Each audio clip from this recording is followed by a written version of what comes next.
എന്ത് തെറ്റ് ചെയ്താലും പുരുഷന്റെ മേളിലേക്ക് മാത്രമാണ് കണ്ണുവരുന്നത്. പുരുഷന്മാർക്ക് ചെന്ന് സംസാരിക്കാൻ ഒരു വേദിയില്ല. ഞാൻ കേരളത്തിലെ ഒരു സ്ത്രീ പോലും ഒരു പുരുഷന് അനുകൂലമായിട്ട് പറഞ്ഞ് ഒരു വാർത്തയിൽ ഞാൻ കേട്ടതായിട്ട് എൻ്റെ അറിവിൽ എനിക്ക് തോന്നിയിട്ടില്ല. എറണാകുളം ടൗൺ എന്ന് പറഞ്ഞാൽ ഇന്ന് വെളുപ്പിന് 3 മണിക്കും 4 മണിക്കൊക്കെ സ്ത്രീകളും ലേഡീസും ഒക്കെ ഇങ്ങനെ നടക്കണം ഇഷ്ടം പോലെ.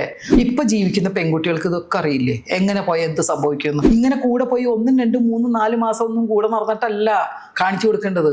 പോകുമ്പോൾ ആലോചിക്കണ്ടേ, ഞാൻ പറയട്ടെ എന്തിനു പോകണം. അപ്പൊ അവരെന്നെ അത് സഫർ ചെയ്തോളണം. എത്ര പുരുഷന്മാര് സ്ത്രീ പീഡിപ്പിച്ച് നമ്മൾ വരുന്നുണ്ടോ? ആദ്യം കുത്ത് നമുക്ക് വേണ്ട. ഞങ്ങളുടെ അമ്മ എന്ന് പറഞ്ഞാൽ അമ്മ തന്നെയാണ്. വന്നതോടെ നമ്മൾ ചിന്തിക്കും, എൻ്റെ കൊച്ചു കൂട്ടുകാരന്മാരൊക്കെ കണ്ടല്ലേ പോസ്റ്റൊക്കെ വന്ന ആ ഒരു ഇതുള്ളതുകൊണ്ട് ഞാൻ എൻ്റെ ഡ്രസ്സിൻ്റെ കാര്യമൊക്കെ ചോദിക്കാറുണ്ട്. ഇത്രയും ധൈര്യമില്ലാത്ത ആൾക്കാർ ഈ ജോലിക്ക് വരരുത്. ഇപ്പം സംഘടനയിൽ നിന്ന് തന്നെ ഇറങ്ങിപ്പോയതാണ് ദിലീപ്. ഇവിടെ പ്രശ്നം വേണ്ട, ഞാൻ രാജിവെക്കുക എന്നും പറഞ്ഞു. 8 വർഷം ദിലീപേട്ടനും കുടുംബവും എല്ലാവരും അനുഭവിച്ചത് ഒരു തെളിവുമില്ല എന്ന് പറഞ്ഞു വരുമ്പോൾ ജനങ്ങൾ കുറേ പേര് എന്തായാലും ദിലീപേട്ടൻ്റെ ഒപ്പം നിൽക്കും. നമുക്ക് ആർക്കും ദിലീപേട്ടൻ്റെ പടത്തിൽ ചാൻസ് കിട്ടാനൊന്നും അല്ലേ എന്ന് പറയണേ. എനിക്ക് എന്ത് കിട്ടാനുള്ള വഴി ഞാൻ തന്നെ കണ്ടുപിടിക്കുക. ഫെമിനിസ്റ്റ് എന്ന് പറഞ്ഞതുകൊണ്ട് ഒരു കാര്യമില്ല. എനിക്ക് എന്തിനാ ഫെമിനിസ്റ്റുകളെ നോക്കേണ്ട കാര്യം? ഫെമിനിസ്റ്റുകൾ വിചാരിച്ചിട്ട് ഒന്നും നേടിത്തരാൻ പറ്റില്ല. എന്ത് നേടാൻ? ലൈഫ് ഇല്ലാത്തവർ ഫെമിനിസം നടന്നോട്ടെ, നമ്മൾ അവർക്ക് ആർക്കും എതിരല്ല. നമ്മൾ നമ്മളെ തന്നെ മനസ്സിലാക്കി മുന്നോട്ട് പോകണം. സിനിമയിലും സീരിയലിലും ഒക്കെ നമ്മൾ ഒരുപാട് ചിരിപ്പിച്ച പ്രിയങ്ക ചേച്ചിയാണ് ഇന്ന് എന്നോടൊപ്പം ഉള്ളത്. ഹായ് ചേച്ചി. ഹായ്, നമസ്കാരം. സുഖമാണോ? സുഖം തന്നെ. ഇപ്പം സിനിമയിലൊക്കെ ചേച്ചിയുടെ ഒരുപാട് കഥാപാത്രങ്ങളുണ്ട്. അതിലാണ് ഇന്ന് പുഷ്പവല്ലി അങ്ങനെയുള്ള കഥാപാത്രങ്ങളൊക്കെ. അപ്പം ഞാനൊരു സ്ഥലത്ത് ഇങ്ങനെ വായിച്ചിട്ടുണ്ട്, ചേച്ചി സിനിമയിലേക്ക് എത്തണം എന്നൊരിക്കലും വിചാരിച്ചിട്ടില്ല എന്നുള്ള രീതി. എങ്ങനെയായിരുന്നു സിനിമയിലേക്കുള്ളൊരു വരവ്, അല്ലെങ്കിൽ ആ ഒരു യാത്ര? എനിക്കങ്ങനെ വലിയ ഡാൻസ് അല്ലെങ്കിൽ കലാപരമായ കഴിവുകൾ ഒന്നുമില്ലാത്ത ഒരാളാണ്. ഞാൻ തുറന്ന് സമ്മതിക്കുന്ന ഒരാളാണ്. ഞാൻ ജനിച്ചു വളർന്ന എങ്കക്കാട്, വടക്കാഞ്ചേരി എങ്കക്കാട് ഭരതേട്ടൻ്റെ വീടിൻ്റെ അടുത്താണ് ഞാൻ ജനിച്ചതൊക്കെ.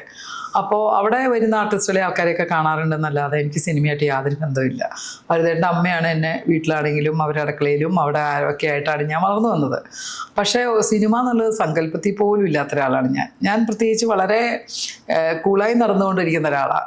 അധികം ഒച്ചപ്പാട് ബഹളമൊന്നുമില്ല, സൈലൻ്റായിട്ട് ജീവിച്ചുകൊണ്ടിരുന്ന ഒരാളാണ് ഞാൻ. അപ്പോൾ ഇങ്ങനെ സിനിമ എന്നുള്ളത് കാണുക എന്നുള്ളത് ഭയങ്കര ത്രില്ലാണ്. എപ്പോഴും സിനിമ കാണുക എന്നുള്ളത് വലിയ ഇഷ്ടമാണ്. അപ്പോൾ എൻ്റെ വീട്ടിലാണെങ്കിലും എല്ലാവരും പടം കാണാൻ പോകുമ്പോഴൊന്നും ഒരിക്കലും ഇതിനെക്കുറിച്ച് ചിന്തിച്ചിട്ടില്ല. പക്ഷേ തിരുവനന്തപുരത്ത് യാദൃശ്ചികമായിട്ട് ഞാനൊരു കല്യാണത്തിന് ചെല്ലുമ്പോഴാണ് നമ്മുടെ ബാലചന്ദ്രൻ മേനോൻ സാറിൻ്റെ ഒരു ഹലോ എന്ന് പറഞ്ഞ ടെലിഫിലിം അവിടെ നടക്കുന്നുണ്ട്. അന്നൊക്കെ ടെലിഫിലിം എന്ന് പറഞ്ഞു കഴിഞ്ഞാൽ വളരെ ചെറിയ ചെറിയ കണ്ടന്റുകളാണ്.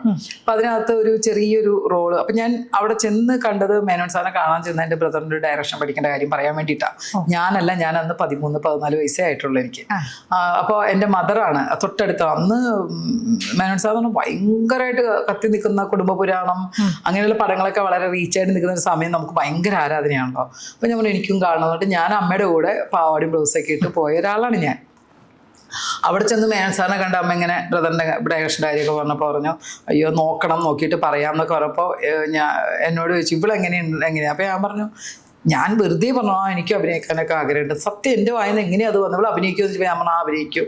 കാരണം സത്യത്തിൽ അതെന്തോ നിമിത്തം പോലെ ഒന്ന് വന്നപ്പോൾ പറഞ്ഞു തൊട്ട് പുറകിൽ മേനോൻ സാറിൻ്റെ വീട്ടിലൊരു ടെലിഫിലിം നടക്കുന്നുണ്ട്. വരദ ചേച്ചിയാണ് വൈഫ്, അവിടെ ചെന്നാൽ മതി, ഞാൻ പറയാം. അങ്ങ് ചെന്നു. അപ്പം ഇന്നത്തെ പോലെ മൊബൈലൊന്നുമില്ലല്ലോ, ഫോൺ ചെയ്തു പറഞ്ഞു. അങ്ങനെ ഞാനും അമ്മയും കൂടെ അവിടെ ചെല്ലുമ്പോൾ അവിടെ ഷൂട്ട് നടക്കുക. എനിക്ക് ഇത്രയും ആൾക്കാരും ക്യാമറ ഇതൊക്കെ കാണാമെന്ന് പറഞ്ഞാൽ എന്നെ സംബന്ധിച്ച് ഒരിക്കലും അത് ഇതാവില്ല. അപ്പം ഞാൻ ഇട്ടിരിക്കുന്നത് പാവാടിയും ബ്ലൗസും. അപ്പോൾ ഞാൻ അവിടെ ചെന്നപ്പോൾ പറഞ്ഞു ഇങ്ങനെ സാരി എടുത്തൊരു സൂസൻ എന്ന് പറഞ്ഞൊരു ക്യാരക്ടറാണ്. അതായത് ഫോണിനെ കുറിച്ചാണ്, ടെലിഫോൺ ഉപയോഗിക്കുമ്പോൾ വരുന്ന ഓരോ ബുദ്ധിമുട്ടുകളാണ്. അപ്പം ഞാൻ ഫോൺ ചെയ്യുമ്പോൾ ദോശ കരിഞ്ഞു പോകുന്നതും അമ്മ വിളിക്കുമ്പോൾ സംസാരിച്ചുകൊണ്ട് പള്ളി പോയിട്ട് വന്നോളൂ അമ്മയെന്ന് പറയുമ്പോൾ അങ്ങനെ ഒരു ചെറിയ സ്വീക്വൻസ് ആണ്. പക്ഷേ പാവാടിയും ബ്ലൗസ് ഇടാൻ പറ്റില്ല, സാരി എടുക്കണം. ഞാൻ ജീവിതത്തിൽ സാരി എടുത്തിട്ടുമില്ല. അങ്ങനെ എൻ്റെ അമ്മയുടെ സാരി ബ്ലൗസും ഞാൻ മേടിച്ചിട്ട് അമ്മയെ ഞാൻ റൂമിലിരുത്തി അങ്ങനെ അഡ്ജസ്റ്റ് ചെയ്തിട്ടാണ് ആ ഒരു സീൻ എടുക്കുന്നത്. ആ ഒരു സീൻ എടുത്തു. അത് സത്യത്തിൽ തന്നെ ഇത്തിരി വെപ്രാളമുള്ള സീനായിരുന്നു. വലുതായിട്ട് അഭിനയിക്കേണ്ടി വന്നില്ല. കാരണം ദോശ കരിയുന്നു, ഫോൺ ചെയ്യുന്നു, അങ്ങനെയുള്ള കുറച്ച് ലുക്കും കാര്യങ്ങളും അമ്മയെ ഞാൻ പള്ളി പോയിട്ട് വന്നു, അത്രേ ഉള്ളൂ.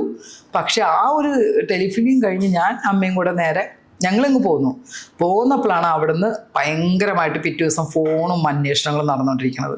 ഇവിടെ ഒരു കുട്ടിയോ. അപ്പം എൻ്റെ അമ്മ അവിടെയുള്ള ഒരാരും ചോദിച്ചപ്പോൾ നമ്പർ കൊടുത്തായിരുന്നു. അന്ന് നമുക്കൊന്നും മൊബൈലില്ലല്ലോ. അപ്പോൾ ആ നമ്പർ അമ്മ കൊടുത്തിട്ടുണ്ടായിരുന്നു. ഞാനിങ്ങനെ ബ്യൂട്ടീഷ്യൻ കോഴ്സൊക്കെ പഠിക്കണം എന്നൊക്കെ പറഞ്ഞിരിക്കുന്ന ഒരു സമയമാണ്. അപ്പോൾ ഒരു കോള് വന്നപ്പോൾ അമ്മ എടുത്ത് പറഞ്ഞു ഇങ്ങനെ വിയറ്റ്നാം കോളനി പടത്തിലേക്ക് ഒരു മോളായിട്ട് അഭിനയിക്കുന്ന ഒരു കൊച്ചിനെ വേണമെന്ന് പറഞ്ഞു. അപ്പം ഞാൻ അന്ന് അത്രയേ ഉള്ളൂ, പാവടിയും ബസ് ആണല്ലോ. അപ്പം അമ്മ പറഞ്ഞു ലാലേട്ടൻ്റെ പടമോ സിദ്ദിഖ് ലാലിൻ്റെ പടമോ? അന്ന് സിദ്ദിഖ് ലാൽ പടം എന്നൊക്കെ പറഞ്ഞാൽ ഭയങ്കര, ലാലേട്ടൻ എന്നൊക്കെ പറഞ്ഞാൽ നമ്മൾ മരിക്കുന്ന സമയമാണല്ലോ. അമ്മ ഓടി വന്നിട്ട് എന്നോട് നീ ഇങ്ങനെ ഒരു സംഭവം നടക്കണം, നിന്നെ അന്വേഷിക്കണമെന്ന്. അപ്പം ഞാൻ പറയും എന്നെ അന്വേഷിക്കും എന്തിന്, എനിക്കും അത്ഭുതമുള്ള, ഞാനന്ന് അമ്മയുടെ കീഴിൽ നടക്കുന്ന ഒരാളല്ലേ. അപ്പോൾ അമ്മ ഇങ്ങനെ വിയറ്റ്നാം കോളനിക്ക് വിളിച്ച് ഇപ്പം തന്നെ ചെല്ലാൻ പറഞ്ഞതെന്ന്. അങ്ങനെയാണ് ഞാൻ വിയറ്റ്നാം കോളനി ലൊക്കേഷനിൽ വരുന്നത്. ലൊക്കേഷനിൽ വന്ന് നമ്മൾ ആദ്യമായിട്ടാണ് ഇത്രയും ആർട്ടിസ്റ്റിനെ ഒരുമിച്ച് നേരിൽ കാണുന്നത്.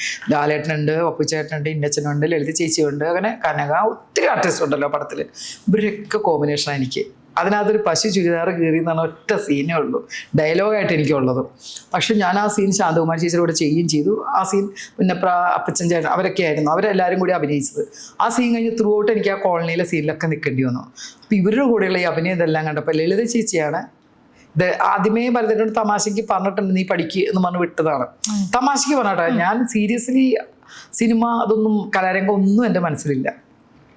ലളിത ചേച്ചി എന്നിട്ടാണ് ഭരതേട്ടനോട് പറയുന്നത് അവളോട് അഭിനയിച്ചു തുടങ്ങി വിയറ്റ്നാം കോളനിയിൽ. ആണോ, അതെങ്ങനെ, നമ്മൾ ഇങ്ങോട്ട് വിളിക്കുക എന്നിട്ടാണ് ഞാൻ വെങ്കലത്തിൽ ചെല്ലുന്നത്. വെങ്കല എൻ്റെ കുടുംബമാണല്ലോ. അങ്ങനെ ഭരതേട്ടനുണ്ട്, ലളിത ചേച്ചി, എനിക്ക് ഒരു പേടിയില്ല. അങ്ങനെ നടത്തറ കനക എന്ന് പറഞ്ഞൊരു ക്യാരക്ടർ അതിനകത്ത് ഞാൻ ഒത്തിരി മോഹങ്ങളുമായി മനോജ് കെ ജയൻ്റെ കൂടെ വെങ്കല സിനിമ ചെയ്യുന്നത്. അത് മുരളിച്ചേട്ടനുണ്ട്, റോയിസ് ചേച്ചി, എല്ലാവരും കൂടെയുള്ള കോമ്പിനേഷനും കാര്യങ്ങളൊക്കെ ആയിട്ട് ആ പടം ചെയ്തു. അതിനകത്ത് ഡാൻസ് ഉണ്ട്. എനിക്ക് ഡാൻസ് അറിയില്ല. പക്ഷേ മോനിഷ മരിച്ച ദിവസമാണ്. കാരണം പണ്ടോട്ട് എന്നെ എല്ലാവരും ചെറുതായിട്ട് പറയായിരുന്നു മോനിഷ ചായന പറയും, ഇങ്ങനെ മുടി ഒത്തിരി ഉണ്ടായിരുന്നു. അപ്പോൾ ആ പടത്തിൽ ഞങ്ങളുടെ പ്രൊഡ്യൂസറാണ് ബാബുച്ച, പുള്ളിയുടെ അവിടെ ഹോസ്പിറ്റലിലാണ്, KVM ഹോസ്പിറ്റലിലാണ് മരിച്ചു കൊണ്ടുവന്നതൊക്കെ നോക്കിയത്. അപ്പം ഞങ്ങൾ ഷൂട്ട് നിർത്തി വെച്ചിട്ട് പിന്നെ വൈകിട്ടായപ്പോഴേക്കാണ് തുടങ്ങിയത്. അങ്ങനെ ആ പാട്ട് ഒത്തിരി മോഹങ്ങൾ എന്ന പാട്ട് കൊടുത്ത് ആ സീൻസ് കൊടുത്തിട്ടാണ് വെങ്കലം കഴിഞ്ഞതോടുകൂടി എനിക്ക് വേഗം മേലപ്പറമ്പിലാൻ വീടായി, കമ്മീഷണർ, FIR, അങ്ങനെ തരുമാൻ കൊമ്പത്ത്, ദേവരാഗം, അങ്ങനെ കുറേ പടങ്ങൾ അങ്ങനെ അന്നത്തെ കാലത്തെ പടങ്ങൾ അങ്ങ് കിട്ടിത്തുടങ്ങി. പക്ഷേ സത്യം പറഞ്ഞാൽ എനിക്ക് അഭിനയിക്കാനോ എന്തോ ഒന്നും അവർ പറയണത് ചെയ്യാന്നുള്ളത് എനിക്ക് കൂടുതലൊന്നും അറിയില്ലായിരുന്നു. പക്ഷെ എങ്ങനെയൊക്കെയോ വന്ന് പിന്നെ ഇപ്പം വിയറ്റ്നാം കോളനി റിലീസായപ്പോഴാണ് എനിക്ക് മനസ്സിലായത് സിനിമ ഒരു മഹാ സംഭവമാണല്ലോ എന്ന്. കാരണം അന്ന് പടം കാണാൻ പോകുമ്പോൾ സിദ്ദിഖ് സാറുണ്ട്. എൻ്റെ ജീവന് തുല്യം ഞാൻ സ്നേഹിക്കുന്നതും ദൈവത്തിനെ പോലെ കാണുന്ന ഒരാളാണ് എനിക്ക് സിദ്ദിഖ് സാർ. മരിച്ചിട്ട് പോലും ഞാൻ വന്നില്ല, എനിക്ക് കാണാൻ വയ്യ, കണ്ടാൽ മരിച്ചു എന്നുള്ള ആവുമല്ലോ എന്ന് പറഞ്ഞാൽ ഞാൻ വരാതിരുന്നു. പക്ഷേ ആ പടം റിലീസായപ്പോൾ എന്നോടും കൂടെ പടം കാണാൻ വരാൻ പറഞ്ഞു. അങ്ങനെ റിലീസിൻ്റെ അന്ന് ഞാനും അമ്മയും കൂടെ പടം കാണാൻ ചെന്ന് തിരിച്ചിറങ്ങിയപ്പോൾ ഞാൻ കണ്ടു കൊള്ളാലോ എന്നൊക്കെ പറഞ്ഞ് അതോടെ തീർന്നെന്നാണ് എൻ്റെ മനസ്സിൽ. ഇറങ്ങി പുറത്ത് വന്നപ്പോഴാണ് ഒരു പയ്യൻ വിളിച്ചു പറഞ്ഞതേ ചുരിദാർ കയറിയ പെണ്ണല്ലേ പോണേന്ന്. അപ്പം വെച്ച് എന്നെയോ? അപ്പോൾ ഞാൻ പറഞ്ഞു അമ്മ എന്നത് ഈ ആൾക്കാർ തിരിച്ചറിഞ്ഞല്ലോ. ഒരു ചെറിയ സീൻ ചെയ്താലും സിദ്ദിഖ് സാറിൻ്റെ ഒക്കെ പടം, സിദ്ദിഖ് ലാലിൻ്റെ പടം എന്നൊക്കെ അന്ന് പറഞ്ഞാൽ ലാലേട്ടൻ്റെ പടവും ചെറിയ സീനാണ് ആൾക്കാർ ശ്രദ്ധിച്ചു. അങ്ങനെയാണ് എൻ്റെ സിനിമാ ലോകം ഇങ്ങനെ വന്നുകൊണ്ട് നടക്കുന്നത്. ഇപ്പൊ ഈ ഹാസ്യം കൈകാര്യം ചെയ്യാന്ന് പറയുന്നത് എല്ലാവർക്കും അത്ര എളുപ്പമുള്ള കാര്യമല്ല. അപ്പോൾ എന്തുകൊണ്ടാണ് അങ്ങനെ ഒരു ജോണറിലേക്ക് എത്തിയത്? ഞാൻ ഹാസ്യമായിട്ട് വന്നതല്ല, ഞാൻ സാധാരണ ഒരു ക്യാരക്ടർ ചെയ്ത് വന്നപ്പോൾ പിന്നെ സീനിൽ വിളിക്കുന്ന ആൾക്കാർ എൻ്റെ കൂടെ വരുന്നവരൊക്കെ ഹാസ്യം ചെയ്യുന്ന ആൾക്കാരാണ്. ജഗതി ചേട്ടനായാലും ഇന്നച്ചനായാലും സലീമേട്ടനായാലും മിക്ക ആർട്ടിസ്റ്റുകളായാലും എല്ലാവരും ഹാസ്യത്തിൻ്റെ ആൾക്കാരാണ്. അപ്പം ഇവരുടെ കൂടെ ചെല്ലുമ്പോൾ അവർ പറയുന്നതിൻ്റെ ഓപ്പോസിറ്റാണ് ഞാൻ നിൽക്കുന്നത്. അപ്പം ഞാൻ അവർ പറയുന്നത് കേട്ടപ്പോൾ എന്നെ തന്നെ ഇങ്ങോട്ട് അങ്ങനെ ഒരു ഇതിലേക്ക് വന്നതാണ്. പക്ഷേ ഈ ഹാസ്യം ചെയ്യാന്ന് പറഞ്ഞാൽ കുറച്ച് ബുദ്ധിമുട്ടുള്ള കാര്യം ആൾക്കാരെ ചിരിപ്പിക്കാൻ. പക്ഷേ എന്തോ ഇത് ഇത്രയും വലിയ നടന്മാരുടെ കൂടെ അഭിനയിച്ചുകൊണ്ടാണ് എനിക്ക് ഹാസ്യമായിട്ടുള്ള റോളുകൾ, കോമഡി റോൾസ് വരാൻ തുടങ്ങിയത്. പിന്നെ നമുക്കൊരു ഇതുണ്ടല്ലോ, നമ്മളെക്കുറിച്ചും കൂടെ ചിന്തിക്കണ്ടേ. അപ്പം എന്നെക്കുറിച്ച് ഞാൻ ചിന്തിച്ചു, എനിക്കത് മതി, ഞാൻ ഹാപ്പിയാണ്. പിന്നെ ഈ പറഞ്ഞ പോലെ കുറേ പടങ്ങൾ അങ്ങനെ ചെയ്തല്ലോ ഹാസ്യമല്ല. അപ്പം അമ്മായി എന്ന് പറഞ്ഞ പടത്തിൽ ഹാസ്യമല്ല, നല്ലൊരു ക്യാരക്ടറാണ് മാധവി എന്ന് പറഞ്ഞൊരു ക്യാരക്ടർ മോളുടെ. അങ്ങനെ കുറച്ച് നല്ല, ഇപ്പം പുലിവാൽ കല്യാണം ഒറ്റ സീൻ മതി, പെണ്ണ് കാണാൻ വരുന്ന ഒറ്റ സീൻ മതിയല്ലോ. അങ്ങനെ എന്നെ ദൈവം സഹായിച്ചിട്ട് എനിക്ക് തിളക്കാണെങ്കിലും പഞ്ചവർണ്ണാണെങ്കിലും ഇങ്ങനെ കുറേ ക്യാരക്ടർ ഒരു പേര് പറഞ്ഞാൽ തന്നെ അതാ ഇന്ന ആളാണല്ലോ എന്ന് പറയുന്ന ഓരോ സീനാണെങ്കിലും എനിക്ക് കിട്ടി. പിന്നെ ദൈവം സഹായിച്ചിട്ട് ആ ഓരോ സീൻ കിട്ടിയ പടങ്ങളെല്ലാം വിജയിച്ചു. അതൊക്കെ 100 ദിവസം ഓടി ഷീൽഡും വാങ്ങാൻ പറ്റി. അപ്പൊ ആ കാലയളവിൽ നമുക്ക് ക്യാരക്ടർ നല്ലപോലെ ഉണ്ടായിരുന്നു. ഈ അമ്മായിമ്മ എന്ന് പറയുന്ന സിനിമ ഞാനിങ്ങനെ ഒരുപാട് ഇപ്പൊ കേരളത്തിലാണെങ്കിൽ എപ്പോഴും സിനിമയാണ്. അപ്പം അതിലിപ്പം ഞാൻ ആ സിനിമയായി ബന്ധപ്പെട്ട് ഇപ്പോൾ ഉള്ള ഒരു കുറച്ച് ആ സിനിമയുടെ ചില കട്ടിങ് ചർച്ച ചെയ്യാവുന്നുണ്ട്. അതിൽ പ്രധാനമായും ചർച്ച ചെയ്യാവുന്ന ഒരു കാര്യം എന്ന് പറയുന്നത് കല്യാണം കഴിഞ്ഞ് പോകുന്ന മകളെ ഉപദേശിക്കുന്ന 2 അമ്മമാർ എന്നുള്ളത്. അതിൽ അന്ന് ശരിയായിരുന്നത് പൊന്നമ്മ ചേച്ചിയാണ്, ഇന്ന് പക്ഷെ സുകുമാരി അമ്മയാണ് അതിൽ ശരി. അത്തരത്തിലുള്ള ചേഞ്ചസിനൊക്കെ എങ്ങനെയാണ് നോക്കിക്കാണുന്നത്? ഞാൻ ആ പടത്തിനെ കുറിച്ച് പറയാം. എനിക്ക് ഏറ്റവും ആഗ്രഹമുള്ള ഒരു കാര്യമായിരുന്നു അമ്മയായിട്ട് കവിയൂർ പൊന്നമ്മ ചേച്ചിയും അമ്മായിയമ്മയായിട്ട് ഫിലോമിന ചേച്ചിയും കിട്ടണമെന്ന്. കാരണം അവർ രണ്ടുപേരും ചെയ്യുന്ന ക്യാരക്ടർ വെച്ച് നോക്കിയാൽ കറക്റ്റാണ്. അതിലെന്തൊക്കെ മാറ്റം വരുന്നത് അവർ ഞാൻ പറഞ്ഞ ചില പടങ്ങളൊക്കെ ജീവിതത്തിൽ നമുക്ക് നല്ലതെടുക്കാൻ പറ്റും. ചില സിനിമകളിൽ അതുണ്ട്. നല്ലത് സ്വീകരിച്ച് ചീത്ത കളയാന്നുള്ളതാണ് ഞാൻ പഠിച്ചിരിക്കുന്നത്. അപ്പോൾ ആ പടത്തിന് ഞാൻ നോക്കുമ്പോൾ എങ്ങനെയാണ് ഒരു കുടുംബം എന്നുള്ള അമ്മ പറഞ്ഞു, മോളെ കല്യാണം കഴിഞ്ഞാൽ നീ അവിടെയാണ് നിൽക്കേണ്ടത്, ഭർത്താവിൻ്റെ വീട്ടിൽ എവിടെ വന്ന് നിന്ന് ഇവിടെ കുറ്റം ഇങ്ങനെ പറയാൻ പാടില്ല, അവിടെ നീ അഡ്ജസ്റ്റ് ചെയ്ത് ജീവിക്കണം എന്ന് പറഞ്ഞു തരുന്ന ഒരു അമ്മയാണ്. ഇപ്പുറത്താണ് അമ്മായിമ്മ പൊക്കോളണം, ഇവിടെ പണിയതിനി പൊക്കോളം എന്നുള്ള ഒരു ക്യാരക്ടറും കൂടിയാണ്. ഈ അന്നത്തെ ഈ ഒരു ഇത് വെച്ച് നോക്കുമ്പോൾ ഞാൻ ഇപ്പോഴും പറഞ്ഞാൽ വിശ്വസിക്കുന്നത് ജീവിതത്തിൽ നമ്മൾ കല്യാണം കഴിഞ്ഞ് ചെല്ലുന്ന വീടായാലും എവിടെയാണെങ്കിലും ഏത് ഫീൽഡാണെങ്കിലും നമ്മൾ നമ്മളെ തന്നെ മനസ്സിലാക്കി മുന്നോട്ട് പോകണം. കാരണം കുറേ ക്ഷമിക്കേണ്ട സ്ഥലത്ത് നമ്മൾ ക്ഷമിച്ചേ പറ്റൂ. എടുത്തു ചാടാതെ നോക്കണം. കുറേ അനുഭവങ്ങൾ നമുക്കുണ്ടാവുമല്ലോ, ഞാനത് ചെയ്ത് ശരിയായല്ലോ ദൈവമേ, വേണ്ടായിരുന്നു എന്ന് തോന്നുന്ന കുറേ നിമിഷങ്ങൾ എനിക്കുണ്ട്. അതെല്ലാം അനലൈസ് ചെയ്തിട്ട് നമ്മൾ പിന്നെ നല്ല രീതിയിൽ പോകണം. നമുക്കൊരു കാര്യം മനസ്സിലായാൽ പിന്നെ നമ്മൾ ആ തെറ്റ് മീൻസ് ചെയ്യാൻ പാടില്ലാത്ത കാര്യങ്ങളിൽ ഇടപെടാതിരിക്കുക. ഞാൻ എൻ്റെ കുടുംബത്തിൽ ഇപ്പോൾ അമ്മയാണേലും എൻ്റെ അനൂപിൻ്റെ അമ്മയാണേലും എനിക്ക് നോക്കാൻ പറ്റുന്നിടത്തോളം അവരെയൊക്കെ നോക്കി ജീവിക്കണം എന്ന് ആഗ്രഹമുള്ള ഒരാളാണ് ഞാൻ. ഇപ്പം മാഡത്തിൻ്റെ ഒരുപാട് നിലപാടുകൾ വലിയ രീതിയിൽ ചർച്ചയാകുന്നുണ്ട്. അതിലൊന്നാണ് ഈ മെൻസ് അസോസിയേഷൻ എന്നുള്ള കാര്യങ്ങളൊക്കെ. അപ്പം മെൻസ് അസോസിയേഷൻ വേണം എന്ന് പറയുന്നത് എന്തുകൊണ്ടായി? അതായത് നമുക്ക് സ്ത്രീകൾക്ക് എന്ന് പറഞ്ഞാൽ എപ്പോഴും സ്ത്രീകൾക്കാണ് എല്ലായിടത്തും നമുക്ക് മുന്നിലാണ്, സ്ത്രീയാണ് ഒരു പടി മുന്നിൽ എന്ന് എപ്പോഴും പറയാറുണ്ട്. സ്ത്രീ കഴിഞ്ഞിട്ടുള്ളൂ പോയി എന്നൊക്കെ പറയാറുണ്ട്, ഒക്കെ ശരിയായിരിക്കാം. പക്ഷേ നമുക്ക് പറയാൻ പല വേദികളുണ്ട്. വിമൻസ് അസോസിയേഷനുണ്ട്, കുറേ ഉണ്ട് നമുക്ക്. പക്ഷേ ഞാൻ നോക്കിയിട്ട് എന്ത് തെറ്റ് ചെയ്താലും പുരുഷൻ്റെ മേളിലേക്ക് മാത്രമാണ് കണ്ടുവരുന്നത്. ആ പുരുഷൻ മുഖം കാണിക്കാനും അവരെ എല്ലാ ചാനലിലും എല്ലാത്തിലും കാണിക്കാൻ ആർക്കും ഒരു മടിയില്ല. അയാൾ തെറ്റുകാരൻ. സ്ത്രീയെ മാറ്റി നിർത്തി ഈ സ്ത്രീയും പുരുഷനും ഒരുപോലെ തന്നെയായിരിക്കുമല്ലോ തെറ്റ് ചെയ്തിട്ടുണ്ടാവുക, അല്ലേ? അവര് എല്ലാ വിഷയത്തിലും നമുക്ക് എല്ലാ വിഷയമല്ല, ഞാൻ പറഞ്ഞ ചില വിഷയങ്ങൾ. ഇനി പുരുഷൻ ചെയ്യാത്ത 3 വയസ്സുള്ള കുട്ടിയെ കൊണ്ട് പീഡിപ്പിക്കുന്ന ഞാൻ പറഞ്ഞിട്ടുണ്ട്, ആ പുരുഷനൊക്കെ സെക്കൻഡിൽ തീർക്കണം. അവൻ്റെ മനസ്സ് പൈശാചികമാണ്. 3 വയസ്സായ ഒരു കുഞ്ഞിനെ കൊണ്ട് ഉപദ്രവിച്ചാൽ അവൻ മനുഷ്യനല്ല. അവനെ ഞാൻ പറഞ്ഞ നിയമം കൊണ്ടുവന്നിട്ട് അവനെ ഇപ്പം നിയമം വരുന്ന അനുസരിച്ചാണ് ഓരോ കാര്യങ്ങൾ പോണത്. ഇങ്ങനെയുള്ള മനുഷ്യന്മാർ ഇനി നാളെ ഇതിനും വലിയ കുറ്റകൃത്യമായിരിക്കും ചെയ്യാൻ പോണത്. അപ്പം ഞാൻ പറഞ്ഞ സ്പോട്ടിൽ ഞാൻ പറഞ്ഞിട്ടുണ്ട്, അങ്ങനെയുള്ളവർ വെച്ചോണ്ട് ഈ സ്ത്രീ ഇല്ലേ ഇപ്പം നമ്മുടെ ജ്യൂസിനകത്ത് ചേർത്ത് കൊടുത്ത് ഒരു അമ്മ ഇപ്പോഴും ദുഃഖിച്ചിരിക്കുകയല്ലേ. സ്ത്രീയും ചെയ്യുന്നുണ്ട്, പുരുഷനും ചെയ്യുന്നുണ്ട്. പക്ഷെ ഞാൻ പറയുന്നത് പുരുഷന്മാരിലേക്കാണ് എൻ്റെ നോട്ടത്തിൽ ഞാൻ എന്തുകൊണ്ടാണ് അതിനെ കൂടുതൽ സപ്പോർട്ട് ചെയ്യണമെന്നറിയാം. അതായത് പുരുഷന്മാർക്ക് ചെന്ന് സംസാരിക്കാൻ ഒരു വേദിയില്ല. എന്താ ഉള്ളത്? അവർ കോടതിയിലും നിയമമായിട്ട് പോകണം. ഇതൊരു പുരുഷ കമ്മീഷൻ വരുമ്പോൾ അവിടെ നമുക്കിവിടെ പറയാം എന്ത് ചെയ്യാൻ പറ്റും നമുക്ക്. അവരൊരു സംഘടന വേണം, അവർക്ക് എന്തെങ്കിലും ആവശ്യം വന്നാൽ പറയാനൊക്കെ. ഇനി ഞാൻ കൂടുതൽ ഇതിന് കൊടുക്കുന്ന കാര്യം പറയുന്നത്, എൻ്റെ മോൻ വളർന്നു വരുമ്പോൾ അവനൊരു പുരുഷനാണ് ഇല്ലേ. എൻ്റെ വീട്ടിലിരിക്കുന്നതൊക്കെ പുരുഷന്മാരല്ലേ, അവർക്കൊരു നീതി കിട്ടണ്ടേ, അവർക്കും വേണം ഒരു സംഘടന എന്ന് എൻ്റെ മനസ്സിൽ തോന്നുന്നുണ്ട്. ഞാൻ കൂടെ നിൽക്കുന്നു.